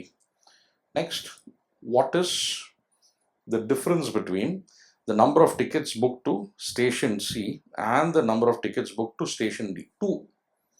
2 station C எவ்வளோ வருது? 50 + 40 90. தேவைப்படுற இடத்துல மட்டும் டோட்டல் போட்டுக்கலாம். 2 station D, டியில் வந்து முடிகிற மாதிரி 30 + 20 50. இது ரெண்டுத்துக்கும் டிஃப்ரென்ஸ் எவ்வளோன்னு கேட்குறாங்க, right. 90 - 50, 90 - 50 = 40, right? How many tickets were booked to travel in exactly one segment? ஒரே ஒரு செக்மெண்ட்டில் மட்டும்தான் ட்ராவல் பண்ணுற மாதிரி. அப்போ A to Bயாக இருக்கலாம், இல்லை B to Cனா ஒரே செக்மெண்ட் தான், C to D அப்படின்னா ஒரே செக்மெண்ட், D to Eனா ஒரே செக்மெண்ட். இந்த டயக்னல் மட்டும்தான், ரைட். அப்போ ஒரே ஒரு செக்மெண்ட், பிலேருந்து அடுத்த லெட்டர் மட்டும்தான், right. These tickets are for exactly one segment. So 0 40 20 0 நாளைக்கு கூட்டினீங்கன்னா உங்களுக்கு 60 வருது. That becomes the answer here. On to the next case. என்ன இருக்குதுல்ல, Aaliya Badal, right. So first லெட்டர்ஸ்லாம் A to E, right. ABCD என்ன படிச்சிடலாம். ABCDE played a game in which each asked a unique question to all the others. So A வந்து யார்கிட்ட question கேட்குறாப்புல, each A வந்து a unique question, ஒரு question வந்து BCDE கிட்ட கேட்குறாப்புல. அதே மாதிரி B வந்து ACDE கிட்ட கேட்குறாப்புல, right, to all the others, and they respond by tapping their feet. ஒரு game, okay. either once or twice or thrice. one tap means yes, okay. ஒரு tap அப்படின்னா எஸ்ன்னு அர்த்தம், ஓகே. 2 டேப் அப்படின்னா என்னது, நோ. and 3 taps அப்படின்னா maybe, okay. இது ஒரு கேம், ஏ எழுதிப்போம். A total of 40 taps were heard. Total 40 taps, right? என்ன சொன்னேன், இந்த டாப் பார்ட்ஸ் க்ளூவை விட்டுருவோம். இந்த டாப் பார்ட் என்னது, அதெல்லாம் is very very important for us. அதை நம்ம நோட் பண்ணிக்கணும். Conditions, global conditions are like values, total numbers. Total of 40 taps were heard across the 5 questions. இப்போ ஏ வந்து பிசிடி கேட்குறாப்புல, பி வந்து ஏசிடி கிட்ட கேட்குறாப்புல, பி கிட்டேயே கேட்க முடியாது, கரெக்டாக. ஸோ அந்த மாதிரி 5 பேர் கேட்குறாங்க. 4 4 4 4 4 20 ரெஸ்பான்ஸ் வருது இந்த டேப்ஸோட. மொத்தமாக 40 டேப் கிடைக்குது, ஓகே. வேறு என்ன நமக்கு புரியுது இதுலேருந்து, ஈச் கொஸ்டின், இன்னொரு ஒரு கண்டிஷன் மாதிரி இருக்குது, மிஸ் பண்ணக்கூடாது, எல்லாமே கேர்ஃபுல்லாக இருக்கணும். Each question received at least 1 yes 1 no 1 maybe. ஒரு கேள்விக்கு 4 ரெஸ்பான்ஸ் வருது 4 பேர்கிட்டேருந்து. அதில் ஒன்று வந்து எஸ் கண்டிப்பாக, இன்னொன்று நோ, இன்னொன்று மேபி. 3 இதுக்கு தெரிஞ்சிருச்சு, யார் என்ன கொடுத்தாங்கன்னு தெரியாது. 3 இதுக்கு வேல்யூ தெரிஞ்சிச்சு, எஸ் நோ மேபி. அந்த 4வது தான் நமக்கு என்னன்னு தெரில. அப்புறம்னா என்ன, இந்த ரெஸ்பான்சஸ் எல்லாருக்கும் வர ரெஸ்பான்சஸ் எப்படின்னா, ஒன்று ஒரு கொஸ்டினுக்கு வர ரெஸ்பான்ஸ், ரைட். ஒரு கேள்வி கேட்டால், இப்போ இங்கே ஒரு கண்டிஷன் மாதிரி எழுதிப்போம் கிளியராக, ஏன். ஒரு கேள்விக்கு என்ன வருது நமக்கு, டேப்ஸ் எப்படி வருது, 1 வருது, 2 டேப்பும் வருது, நோ ரெஸ்பான்ஸும் வருது, இன்னொரு மேபியாச்சும் வந்துடுது. அட்லீஸ்ட் 1 எஸ் 1 நோ 1 மேபி வந்துடுது. இந்த 4வது தான் நமக்கு என்னன்னு தெரில. நாலாவது என்னவா இருக்கலாம்? 1 இருக்குமா, 2 இருக்குமா, 3 இருக்குமா, எது வேணாலும் இருக்கலாம். ஸோ 1/2/3. இப்போ இதுலேருந்து நமக்கு என்ன புரியுது? நம்ம ஒரு கொஸ்டின் ஒரு கொஸ்டின் கேட்டால் அதுக்கு நமக்கு BCDE பதில் கொடுத்தாகணும், ரைட்? அதில் 1 2 3 வந்துடுது. நாலாவது நம்ம ஜென்ரலாக ஒரு டேபிள் ஃபார்ம் பண்ண ஒரு டோட்டல் எழுதுவோம்ல. ஸோ அந்த டோட்டலில் என்ன வந்துடும் நமக்கு? ஸோ அந்த டோட்டல் வந்து 1 2 3 அது 6. நாலாவது 1ஆக இருந்தால் டோட்டல் 7, 2ஆக இருந்தால் 8, 3ஆக இருந்தால் 9. டோட்டல் என்ன இருக்கலாம் இங்கே? 7 இல்லை 8 இல்லை 9 இருக்கலாம், ரைட்? கொஞ்சம் எக்ஸ்டெண்ட் ஆகுது, அதை புரிஞ்சுக்கங்க. என்ன ஸ்ட்ரக்சர்னு நம்ம இப்போ யோசிப்போம். ஓகே, ஸோ மோரலஸ் ஒரு ஐடியா எனக்கு வருது. இப்போ ஒரு கேள்வியை கேட்குறோம், ஒரு கொஸ்டின் இங்கே கேட்குறோம், AO BO CO DO EO, right? அதுக்கு பதில், அதுக்கு ரெஸ்பான்ஸ் வந்து வித்தியாசமாக வருது. A கிட்டேருந்தும் B கிட்டேருந்தும் CDE. அதே பேர் ஏன் திருப்பி எழுதுறேங்க? யோசிச்சு பாருங்க. A கேள்விக்கு A கிட்டேருந்து ரெஸ்பான்ஸ் வராது, பிளாங்க். ஆனால் A கேள்விக்கு B கிட்டேருந்து, C கிட்டேருந்து, DE கிட்டேருந்தெல்லாம் ரெஸ்பான்ஸ் வரும். அப்புறம் ஒரு டோட்டலை போட்டுக்கலாம். இந்த டோட்டல் என்னது? நமக்கு 7ஓ 8ஓ 9ஓ. ஏன்னா இதில் ஒன்றாச்சும் 1 இருக்கணும், இன்னொன்று 2 இருக்கணும், இன்னொன்று 3 இருக்கணும். நாலாவது தான் நமக்கு என்னன்னு தெரியல, 1 or 2 or 3. These total should all B 7, 8 or 9, right? ஒரு கொஸ்டினுக்கு இது நடக்குது, ரைட்? இது ஞாபகம் வச்சுக்கணும். இந்த ஸ்ட்ரக்சரில் இதை ஃபில் பண்ணால் வருமா? இப்போ அனலைஸ் பண்ணுவோம் நம்ம, ரைட்? இந்த க்ளூஸ் என்ன கொடுத்துருக்கு? Alia tapped a total of 16 times. Alia tap பண்ணுறது ரெஸ்பான்ஸுக்கு, ரைட்? டேப்பிங் வந்து ரெஸ்பான்ஸாக. ஸோ ஆலியாவோட காலம் டோட்டல் வந்து 6 அண்ட் ரிசீவ் 9 டேப்ஸ். ஆலியாவோட கேள்விக்கு 9 டேப் வந்திருக்கு, ரைட்? ரெஸ்பான்ஸாக. ஸோ கேட்ட கேள்விக்கு ரோ, கொடுக்குற ரெஸ்பான்ஸ் வந்து ஆலியா கொடுத்த ரெஸ்பான்ஸ் வந்து அந்த மீதி 4 பேருக்கு டோட்டல் 6. நல்லா இருக்கு, இது சிம்பிளாக ஃபில் பண்ணிட்டு போயிடலாம், ரைட்? ஸோ டோட்டல்னு போட்டு, so no one responded yes, more than twice. Clive tapped more times in total than Badal. Total பற்றி பேசுது. Dilshan Nishan அது BD. ஸோ இந்த ஸ்ட்ரக்சர் சீம்ஸ் ஃபைன். கேள்வி மட்டும் பார்த்துருவோம்.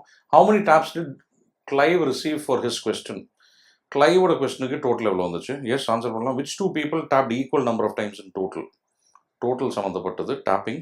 எந்த 2 பேருக்கு equal? What was Clive's response to E's question? ஈயோட கேள்விக்கு கிளைவோட ரெஸ்பான்ஸ் என்னது, ரைட்? அந்த வேல்யூ என்னது? அது 1ஓ 2ஓ 3ஓ, அதை வச்சு நம்ம கண்டுபிடிச்சிடலாம், எஸ் நோவா மேபியான்னு, ரைட்? மோரலஸ் இந்த ஸ்ட்ரக்சர் தான், right? This is clear. So இந்த பார்ட் வந்து இன்னும் கொஞ்சம் கிளியராக எழுதிடுவோம், ரைட்? ஸோ இந்த இது வந்து let me just get rid of it. And ஒரு டேபிள் ஒன்று முன்னாடி யூஸ் பண்ணல, ப்ரீவியஸ் கொஸ்டின் அதே டேபிள் யூஸ் பண்ணிடலாம். அதே ABCDE அவ்வளோதான், ரைட்? டோட்டல்ஸ். இதில் என்ன கவனிக்கணும்னா, கொஸ்டின் ஃப்ரம், ரைட்? கிளியராக எழுதிக்கணும். Question from ABCDE. இது என்னது? ரெஸ்பான்ஸ்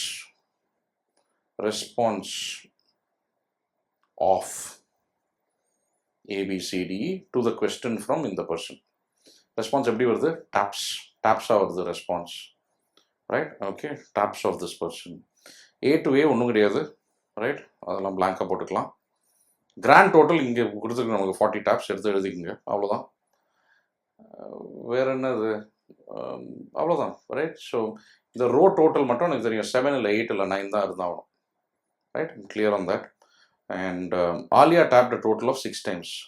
அவ்வளோதான், க்ளூஸ் மூவ் பண்ணிடலாம். ஆலியா வந்து டோட்டல் டேப்ஸ், ரோ கிடையாது, கேட்ட கேள்வி கிடையாது, டோட்டல் டேப்ஸ் வந்து 6 times, 6 தடவை டேப் பண்ணியிருக்காப்புல. அண்ட் ரிசீவ் 9 taps டு ஒரு கொஸ்டின். ஆலியா கேட்ட கேள்விக்கு 9 taps கிடச்சிருக்கு. இப்போ நம்ம இதை பார்க்கலாம். சிம்பிளாக யோசிங்க. 1 2 3 கண்டிப்பாக இருக்குன்னு தெரியும், ரைட்? ஸோ 1 2 3 இருக்குது. இப்போ நாலாவது என்னது? நாலாவது தான் நமக்கு தெரியாது. இந்த நாலாவது என்ன வேல்யூ போட்டால் நமக்கு டோட்டல் 9 வருது? 1 2 3 6. நாலாவது வந்து 3 தான் இருந்தாகணும்.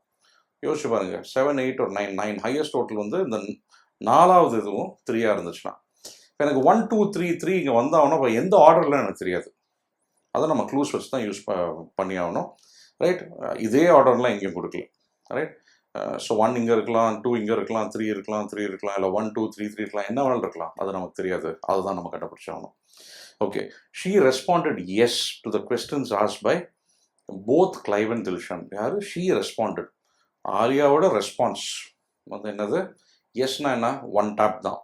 ஒன் டேப் யாருக்கு கொடுத்துருக்காப்புல? சிக்கும் கொடுத்துருக்காப்புல, டிக்கும் கொடுத்துருக்காப்புல. அதனால யோசிச்சு பாருங்க, ஆறு வந்து டோட்டல் ஆஃப் 6 வந்து ரொம்ப சின்ன நம்பர், ரொம்ப ரொம்ப சின்ன நம்பர். ஏன்? ஸோ 6 ஸ்மாலஸ்ட் பாசிபிள் வேல்யூஸ் நம்ம 1 மட்டும் கொடுத்தோம்னா 1 1 1 1 ரைட், 4 தான் வருது, ரொம்ப சின்ன நம்பர். ஆனால் எக்ஸ்ட்ரா 2 இருக்குது டோட்டல் 6 வர்றதுக்கு. அந்த எக்ஸ்ட்ரா 2 நான் எப்படி கொடுக்கறது? அந்த எக்ஸ்ட்ரா 2 வந்து நம்ம பிச்சு வந்து 2 and 2 1 1 2 2 பண்ணால் 6 டோட்டல், இல்லை 1 1 1 3 ரைட். நல்லா யோசிச்சுங்க. 1 1 1 1 வந்துருச்சு, லோவஸ்ட் பாசிபிள் நம்பர்ஸ் நான் கொடுத்துட்டேன், டோட்டல் 4 தான் வருது எனக்கு, ரைட். இன்னொரு 2 ஆட் பண்ணோம். இந்த 2 எப்படி ஆட் பண்ணுறது? ஹையஸ்ட் வேல்யூக்கு நான் 2 ஆட் பண்ணிட்டா 1 1 1 3 வந்துடுது. இல்லை அந்த 2 வந்து ரெண்டாக பிச்சு +1 போட்டோன்னா 1 1 2 2 வருது. இதுதான் ரெண்டே பாசிபிலிட்டி. இந்த ரெண்டுத்தில் ஒன்று கண்டிப்பாக ட்ரூ. 3 1s and 1 3 இல்லை 2 1s and 2 2s வந்தால் தான் அந்த 6 டோட்டல் வரலாம், வேறு வாய்ப்பே கிடையாது, ரைட். அதை ஞாபகம் வச்சுங்க. ஏ ஸோ நம்ம என்ன பண்ணுறோம்? ஃபில்லும் பண்ணுறோம், யோசிக்கிறோம், என்ன பாசிபிலிட்டிஸ் எடுத்து எழுதிடுறோம். The structure was very, very important. Now, D and D tapped a total of 11 and 9 times respectively. Tapping D and D total 11 times and 9 times respectively. Dilshan responded no to Badal. No, not 2 taps. Badalக்கு Dilshan கொடுத்த response வந்து 2. இப்போ 2 வந்துச்சு. இப்போ 11 again பெரிய number, 2 is a little small number. என்ன சொல்ல வரேன் இப்போ 11ல் 2 போயிடுச்சு, மீதி 9. 3 இதை கூட்டினா நமக்கு 9 வரணும். எப்படி பண்ணலாம்? 1 2 or 3 எதை ஃபில் பண்ண முடியும்? ஹையஸ்ட் பாசிபிள் வேல்யூஸை ஃபில் பண்ணால் தான் வரும் நமக்கு. 3 3 and 3 ஃபில் பண்ணால் தான் நமக்கு 9 வருது.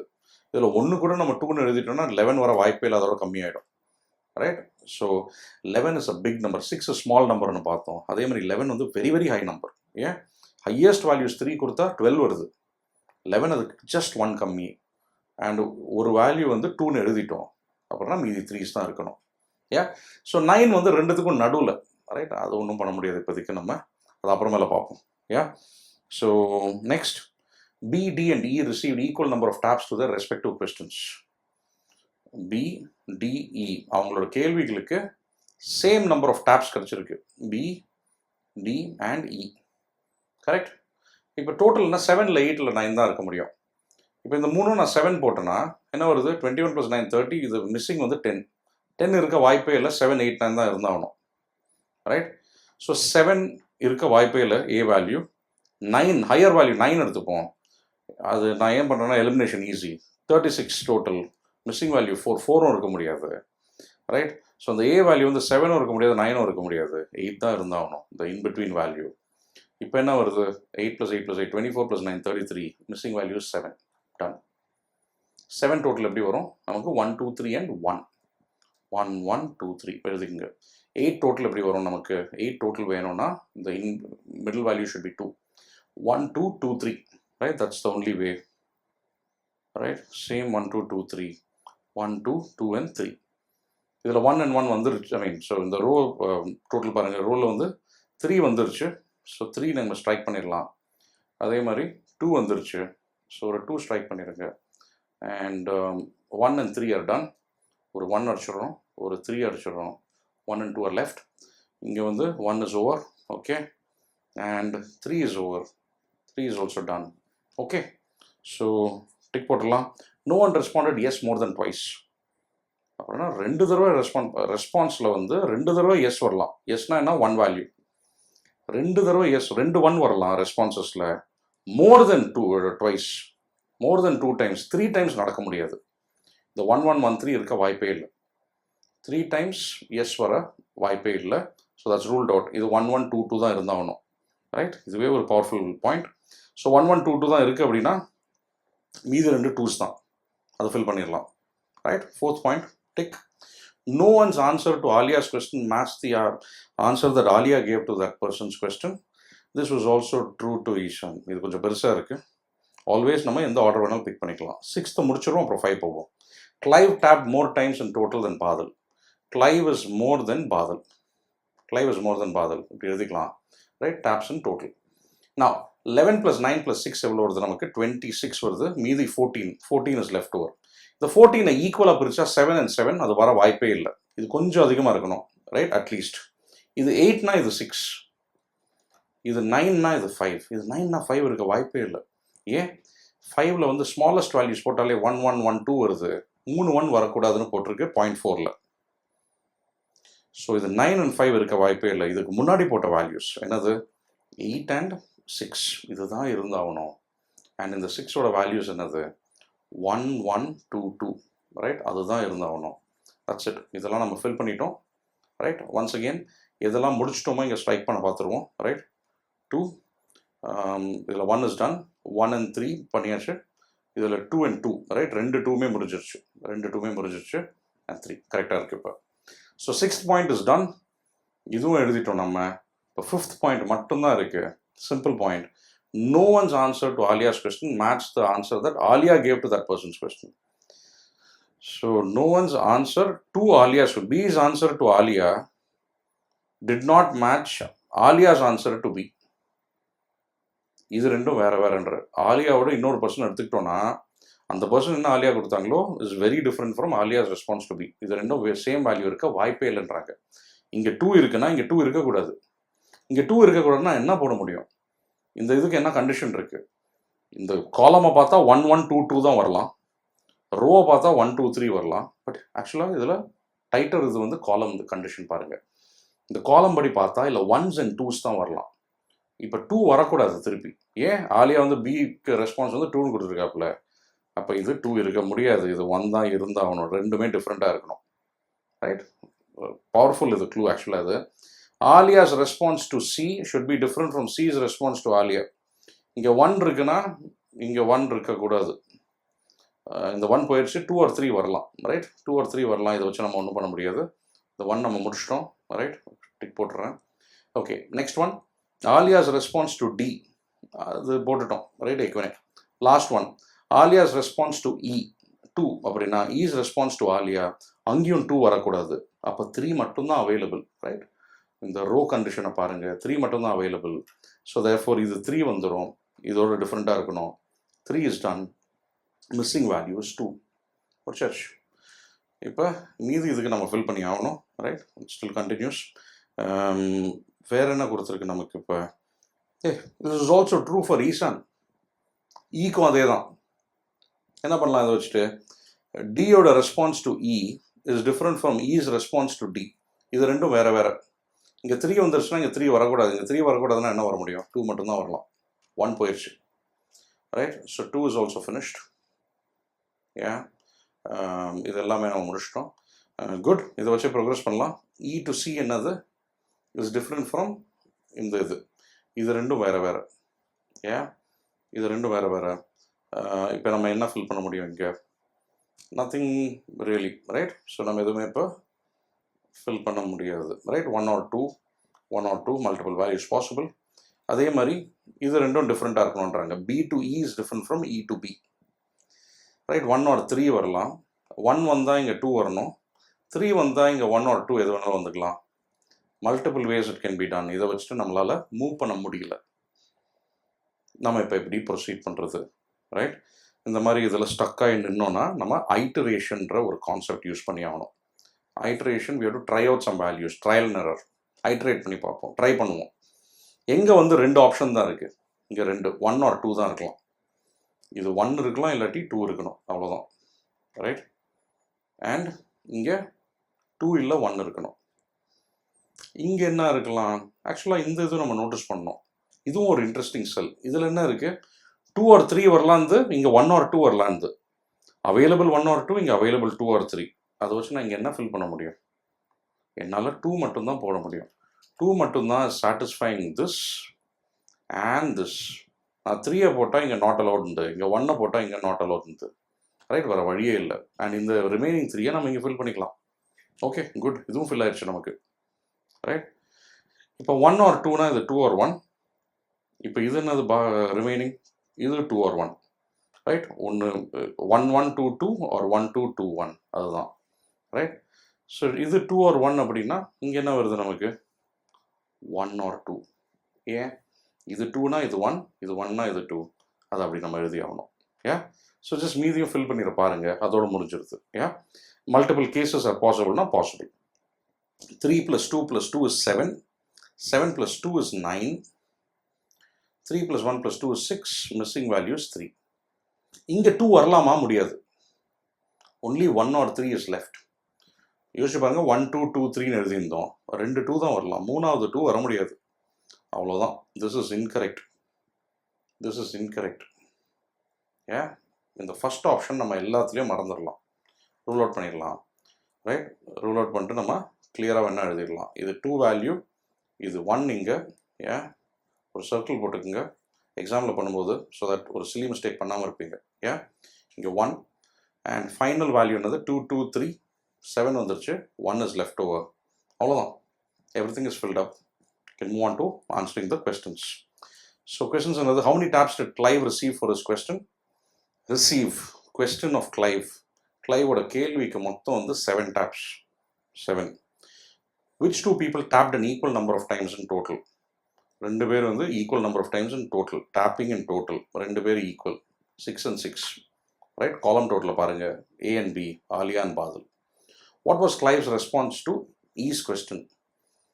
Clive ஓட response to who? E ஓட கேள்வி. அது என்னது? 2. 2னா என்னது? No. 2 is equal to no. So option 4. Last one. How many yes responses were received across all the questions? எவ்வளோ ஒன்ஸ் இருக்கு? 1 ஏக்கு ஒரு 1 இருக்கு. எப்படி பண்ணுறது? ஒரு ஸ்டார் போட்டுப்போம். 1 இங்கே 1 more 1 2. இதையே பார்த்துருக்கலாம் நம்ம. ரைட், இங்கே வந்து 3 4, அப்புறம் இங்கே 5 அண்ட் இங்கே 6. நிறைய கச்சமச்சான் கிருக்க மாதிரி இருக்குது, பட் அப்படி தான் இருக்கும். ரைட், நம்ம எக்ஸாமில் எழுதுகிறோன்னா வேணா இப்போ ஆல்வேஸ் க்ளீன் பண்ணி எழுதிக்கலாம், பட் எக்ஸாம் மோடில் ஃபைனலாக அப்படி இருக்கும். பட் கிளாரிட்டியோடு இருக்கிறது கொஞ்சம் சர்க்கிள் பண்ணிடுங்க. ரைட், அண்ட் இந்த கவுண்ட் பண்ணுறதுல ஃபிங்கர் யூஸ் பண்ணி கவுண்ட் பண்ணலாம். இங்கே நான் ஸ்டார்ஸ் யூஸ் பண்ணியிருக்கேன், அவ்வளோதான். யா, ஓகே. த நெக்ஸ்ட் கேஸ் இந்த ஸ்லாட்டில், at Innovate X, 6 employees A, B, C, D, E and F were split into 2 groups of 3 each. Elite led by Cuckoo, okay, and Novice led by manager Lalu. Okay, so Elite no ஒரு group இருக்குது, அப்புறம் Novice, and இந்த ரெண்டுத்துக்குமே specific managers கொடுத்துட்டாங்க. Who are they? Cuckoo and Lalu. Okay, and A to F are the employees. எப்படி ஸ்ப்ளிட்னு தெரியல நமக்கு. At the end of each quarter, Cuckoo and Lalu handed out ratings to all members in their respective groups. Okay, ஒரு குவார்ட்டர்லையும் they're giving ratings. In each group, each employee received a distinct integer rating from 1 to 3. So 3 பேர் இருக்காங்க குக்குவோட குரூப்பில். 1 2 3ன்னு rating 3 rating கொடுத்துட்றாங்க. And இது ஒரு குவார்ட்டருக்கும். Right, அடுத்த குவார்ட்டருக்கும் அதே மாதிரி 1 2 3 1 2 3. Right, so it continues. Score for an employee at the end of a quarter is defined as the cumulative rating from the beginning of the year. கியூமுலேட்டிவ்னா என்னென்னு புரிஞ்சுக்கிறோம் நம்ம. Right, the score let us say for A in Q3 எப்படின்னா Q1 + Q2 + Q3 இந்த 3 இதோட total, அதுதான் cumulative rating. ஸ்கோர்னால் என்னது? Cumulative rating, total rating. So first குவார்ட்டரில் என்னது? ஸ்கோர் ஆஃப் ஏன்னு வச்சுக்கலாம். இன் Q1 ஒரு எக்ஸாம்பிள் மாதிரி எழுதிக்கிறோம். Q1ல் Q1 மட்டும்தான், வேறு எதுவுமே இல்லை. ரைட், அது டைரெக்டாக அது மட்டும்தான். அடுத்த மந்த்லேருந்து ரெண்டும் சேர்க்கணும், அவ்வளோதான். அதுதான் அர்த்தம். கியூமுலேட்டிவ் ரேட்டிங் ஒரு வார்த்தையும் important, please take notes. At the end of each quarter of the employee in, at the end of each quarter, the employee in Novice with highest score was promoted to Elite. Noviceலேருந்து என்னது? Eliteக்கு ஒருத்தர் highest fellow move ஆகிறாப்புல. Okay, and the employee in Elite with the minimum score was demoted to Novice. Eliteலேருந்து Noviceக்கு கீழே வராப்புல. என்ன போட்டிருக்கீங்க? Score. Better be very careful. So score என்னது? Score is nothing but cumulative rating, the total. So இந்த cumulative rating தான் key. இங்கே இந்த cumulative rating தான் நமக்கு ஞாபகம் இருக்கணும். இதில் வந்து ஹையஸ்ட் கியூமுலேட்டிவ் வந்து மேலே போகிறாப்புல, அப்புறம் லோவஸ்ட் கியூமுலேட்டிவ் வந்து இந்த எலீட்லேருந்து கீழே நாவஸ்க்கு வராப்புல. ஸோ எல்லா எண்ட் ஆஃப் எவ்ரி குவார்ட்டர் ஒரு ஸ்விட்ச் நடக்குது, ஒரு ஸ்விட்ச் is happening. If there was a tie in the scores, ரெண்டு பேர் ஈக்குவல் அப்படின்னா இந்த கியூமுலேட்டிவ் ரேட்டிங்கில் employee with a higher rating இந்த லேட்டஸ்ட் குவார்ட்டர், இப்போ ரீசெண்டாக நடந்த குவார்ட்டர், யார் அதில் ஹையரோ அவங்க தான் ரேங்க்ட் ஹையர். ஸோ கீழேருந்து மேலே போகிறதோ இல்லை மேலேருந்து கீழே வரதுக்கோ அவங்க தான் ரேங்க் ஹையர். சரி, இப்போ நம்ம இதுக்கு எப்படி நம்ம டேபிள் ஃபார்ம் பண்ணுறது யோசிக்கணும். Okay, A B C were an elite at the beginning of Q1. Okay, so எலீட்டில் வந்து பிகினிங்கில் யார் இருக்கா இது புரிஞ்சிருச்சு. இப்போ highest and lowest all of that ஒரு மூமெண்ட் இருக்குது. ஓகே, நோவஸ்ட்டில் ஹையஸ்ட் வந்து மேலே போகிறாப்புல, எலீட்லேருந்து கீழே வராப்புல. Okay, one more thing to be noted. என்னது, we have to be careful இது எங்கே எழுதுறது நம்ம. ABC were an elite at the beginning, ரொம்ப ஃபியூ க்ளூஸ் தான், ரைட், கேதர் பண்ணி ஃபில் பண்ண ஆரம்பிக்கலாம். were an elite in the beginning of Q1. all of them were novice at the beginning of Q4. Okay, எலீட்லேருந்து நாவஸ்க்கு move பண்ணிட்டாங்க, right. Okay, fine. So நம்ம இருக்கிற க்ளூஸ் பார்த்துருவோம், எப்படி ஃபில் பண்ணலாம்னு யோசிக்கலாம். Dolly and Falguni were the employees, only employees who got the same rating across all the quarters. Okay, வருவோம். The following is known about the ratings given by Lalu. லாலுவோட specific ratings பற்றி நமக்கு கொடுத்துருக்கு.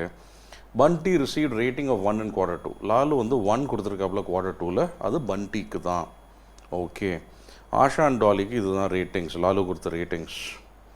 ஸோ ஒரு இதுக்கும் நம்ம ரேட்டிங்ஸ் கொடுக்குறோம். Okay, what was Ekalavya score at the end of Q2? Q2ல் வந்து ஏகலவ்யா இங்கே யார் கொடுத்துருக்கான்னு பார்க்கணும். கொஞ்சம் மூமெண்ட்ஸும் இருக்குது, அது என்ன ரேட்டிங்னும் பார்க்கணும். What was Bandi score at the end of Q3?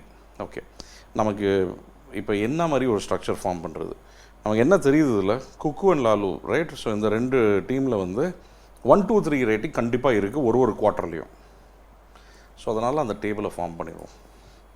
ஒரு குவார்ட்டர்லேயும் 3 ரேட்டிங், 2 ரேட்டிங், 1 ரேட்டிங் இருக்குது. Q4 பற்றி நமக்கு கமெண்ட்டே பண்ணல அவங்க, ரைட். என்ன போட்டிருக்கீங்க, AB and C were an elite at the beginning of Q1. Q1ல் வந்து எலீட்டில் வந்து ஏபிசி, அவங்க அப்படியே வந்து என்ன ஆகிறாங்க, எலீட் வந்து என்ன ஆகிறாங்க, Q4ல் வந்து நாவஸ்க்கு ஏபிசி வந்துடுறாங்க, ரைட். மேலே இருந்தவங்க கீழே வந்துடுறாங்க. ஏன், all of them were novice in Q4. அப்போ எலீட்டில் யார் உட்காண்ட்ருக்கா, டிஇஎஃப், மீதி 3 பேர் அப்போ எலீட்டில் இருக்கணும். ஏன் அப்படி சொல்கிறேன், ஸோ 3 பேர் இங்கே, 3 பேர் இங்கே, ரைட். எல்லா குவார்ட்டர் எண்ட்லேயும் ஒரு ஸ்விட்ச் நடக்குது. இப்போ ஏபிசி வந்து எப்படி நாவஸ்க்கு போகலாம், ஒருத்தர் வந்து Q1 எண்டில் இங்கே வந்திருக்கலாம், அடுத்தது Q2 எண்டில் இங்கே வராப்பில், அடுத்தது 3வது பர்சன் வந்து Q3 எண்டில் இங்கே வராப்பில். அப்போ டிஇஎஃப் வந்து முன்னாடி நோவஸாக இருந்தாங்க start of Q1, beginning of Q1ல். ஏபிசி வந்து எலீட் அப்படின்னா மீதி 3 பேர் நோவஸ் அண்டர் லாலு. ஏன், அந்த 3 பேருமே 1 by 1 மேலே போகிறாங்க. That is the only way over here, no other way out, right. No other way out. 1 by 1 movement is happening, right, ஸ்விட்ச் இஸ் ஹேப்பனிங். ஸோ 3 பேருமே இங்கேருந்து போகிறாங்க, ஒரு குவார்ட்டர் எண்டில் போய்ட்றாங்க, ரைட். ஸோ Q1க்கு ஒரு ரேட்டிங்கும் வந்து வர அந்த 3 பேரும் 1 by 1 போயிடுறாங்க, ரைட். ஸோ அவ்வளோதான் நமக்கு புரியுது. Okay, so first point. Third point actually ஃபுல்லாக குயிக்காக ஃபில் பண்ணிடலாம். இது எல்லாமே லாலு கொடுத்த ratings. Bandi received a rating of 1 in Q2. Q2ல் பண்டிக்கு வந்து rating of 1. Okay, Asha and Dolly in Q3. Asha and Dolly 1 and 2 respectively. Asha and Dolly 1 and 2 respectively. அதுவும் நம்ம முடிச்சிட்டோம். Okay, fine. பாயிண்ட் நம்பர் 3 முடிச்சிட்டோம். பாயிண்ட் நம்பர் 1 நம்ம எழுதிட்டோம். பாயிண்ட் நம்பர் 2 இப்போ இருக்குது. Dolly and Falguni were the only employees who got the same rating across all the quarters, right. டாலிக்கு அதே rating 2 rating மட்டும்தான். டாலி ஸ்டார்டிங்கில் நோவஸில் இருக்காப்புல, இப்போ டாலிக்கு வந்து தொடர்ந்து டி வந்து 2க்கு தான் வந்திருக்கணும். ஏன்னா Q3ல் 2னா இப்போ மீதி குவார்ட்டர்ஸ்லையும் அதே 2 தான் இருந்திருக்கணும். அண்ட் லாலு கிட்டே தான் இருக்காப்புல, ஏன்னா மேலே போயிட்டு கீழே வர முடியாது. மேலே போயாச்சுன்னா அங்கேயே தான் இருக்காப்புல, மீதி இ அண்ட் எஃப் அனுப்பி விடணும். அதனால் இப்போ வேறு என்ன கொடுத்துருக்கு நமக்கு, ஃபல்குனிக்கும் same rating across all 3 quarters. So Falguni வந்து ஃபஸ்ட்டு இதில் நான் இங்கே 1 கொடுத்தேன்னா ஃபல்குனிக்கு இங்கே 1 கொடுக்கணும், தொடர்ந்து முடியல, பி அண்ட் ஏ வந்துட்டாங்க. அப்போ எங்கே முடியும், அப்போ ஃபல்குனிக்கு இப்போ 1 வரல, வாய்ப்பே இல்லை. அதனால் ஃபல்குனிக்கு 3 தான் கொடுத்துருக்கணும், ரைட். யோசிச்சு பாருங்கள் திருப்பி. D is taken up. எஃப்க்கு 1 கொடுத்துருந்தா எஃப் ப்ரமோட் ஆகலை, எஃப் அங்கேயே தான் இருக்காப்புல, தொடர்ந்து 1 கொடுக்கணும், வாய்ப்பே கிடையாது. எஃப் மூவ் பண்ணி ஆகணும். எஃப்ஐ மூவ் பண்ணுறதுக்கு ஹையஸ்ட் ரேட்டிங் 3 கொடுத்து அங்கே போய்ட்றோம்.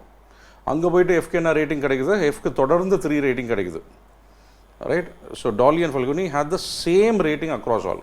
ஃபஸ்ட்டு 3 கொடுத்துட்டோன்னா அந்த 3 தான் இருக்கணும் தொடர்ந்து, right. So F and D முடிச்சிட்டோம். அப்போ மிஸ்ஸிங் வேல்யூ என்னது? இ இங்கே வந்தாகணும், அவ்வளோதான். ஸோ சிம்பிளாக அந்த க்ளூஸை வந்து எடுத்து எழுதிட்டோம். இது கரெக்டாக எழுதிட்டிங்க, இந்த ஸ்ட்ரக்சரை ஃபார்ம் பண்ணிங்கன்னா மீதி வந்து கொஞ்சம் ஈஸியாக தான் இருக்கணும். என்னென்னு பார்ப்போம். Few values are left over. Okay, எஃப்டியில் எஃப் மேலே போயாச்சு, ரைட். அப்போ டி அண்ட் இ கண்டினியூவாக இருக்கணும். அப்போ இயும் இங்கே கண்டினியூ ஆகிட்டு 3 ரேட்டிங் வந்திருக்கணும். இப்போ டி இங்கே தொடர்ந்து இருக்கார் அப்படின்னா இ தான் இங்கே ப்ரமோட் ஆகிட்டு 1 + 3 4. யோசிச்சு பாருங்கள், 2 + 2 4, ரைட். ஈக்கு 1 + 3 4, 2 பேரும் 4 4 ஈக்குவல். அப்போ என்ன அர்த்தம்? யார் ஹையர் ரேட்டிங்கோ அவர் தான் அங்கே மூவ் பண்ணியிருக்காரு மேலே, கரெக்ட். அப்போ இ அங்கே மூவ் பண்ணியிருக்காரு, அது புரியுது. அண்ட் அதனால தான் டி இங்கே தொடர்ந்து இருக்கார், கரெக்டாக தான் இருக்குது இப்போதைக்கு. ஓகே, இப்போ பி வந்து மேலேருந்து கீழே இறங்கியிருக்காருப்பில், மேலேருந்து கீழே வந்திருக்காருன்னா பி இங்கே 1 ரேட்டிங்கோட கீழே வந்திருக்காருன்னா இங்கே லோவஸ்ட் ரேட்டிங் இருந்திருக்கணும், ரைட். லோவஸ்ட் ரேட்டிங் இருக்கிறவர் தான் கீழே விழுகிறாரு. எலீட்லேருந்து நாவஸ்க்கு, எலீட்டில் யாருக்கு கம்மியோ கீழே இறங்குறாங்க, அதுதான் இங்கே கொடுத்துருக்கு. நாவஸில் இருக்கிற ஹையஸ்ட் ஸ்கோரர் வந்து மேலே ப்ரமோட் ஆகிறாரு, promoting to elite. Okay, so careful with that. B வந்து இங்கே இறங்கிட்டார், இது வரைக்கும் 2 பாயிண்ட்ஸ். ஓகே, அண்ட் பி இங்கே இருக்கிறப்ப இங்கே தான் தொடரணும்.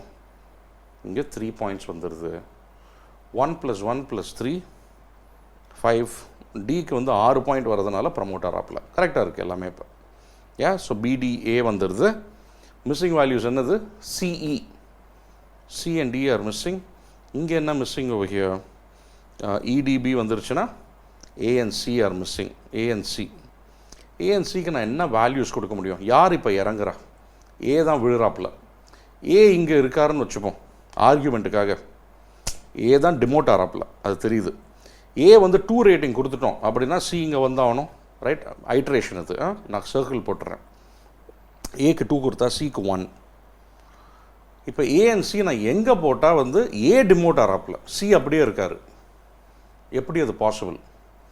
நான் ஏக்கு வந்து லோவஸ்ட்டு 2 கொடுத்தா கூட என்ன ஆகுது? இப்போ சிக்கு 4 தான் வருது, ரைட். சிக்கு 4 வருது, ஏக்கு 4 வருது.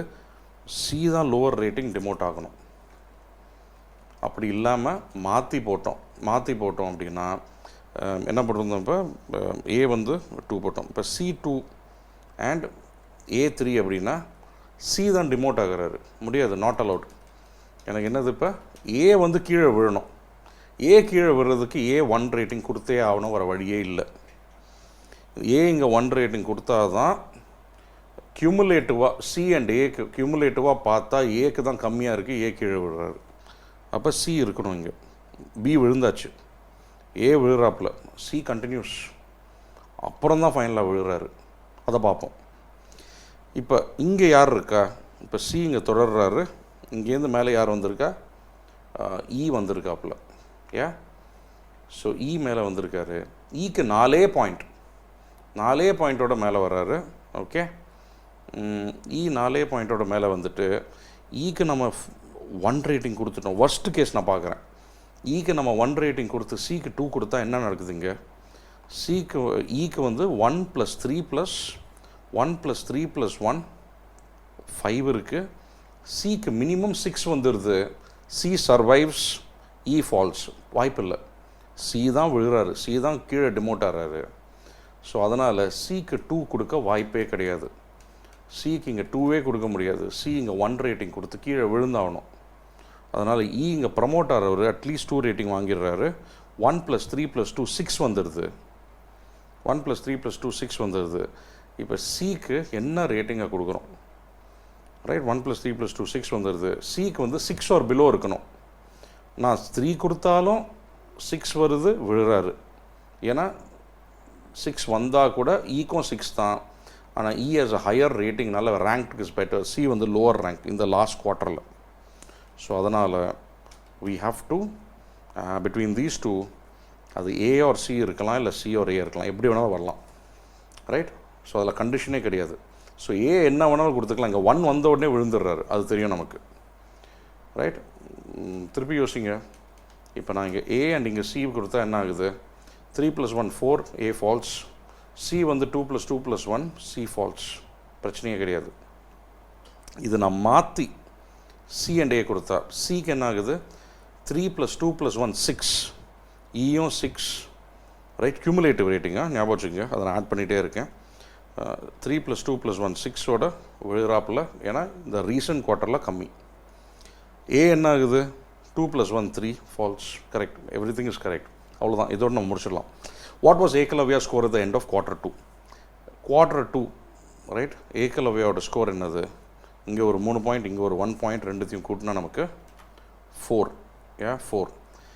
How many employees changed group more than once up to the beginning of Q4? Q4 beginning வரைக்கும் எவ்வளோ பேர் more than once சேஞ்ச் பண்ணாங்க? எல்லாரும் என்ன பண்ணியிருக்காங்க? எக்ஸாக்ட்லி ஒரு தடவை சேஞ்ச் பண்ணியிருக்காங்க.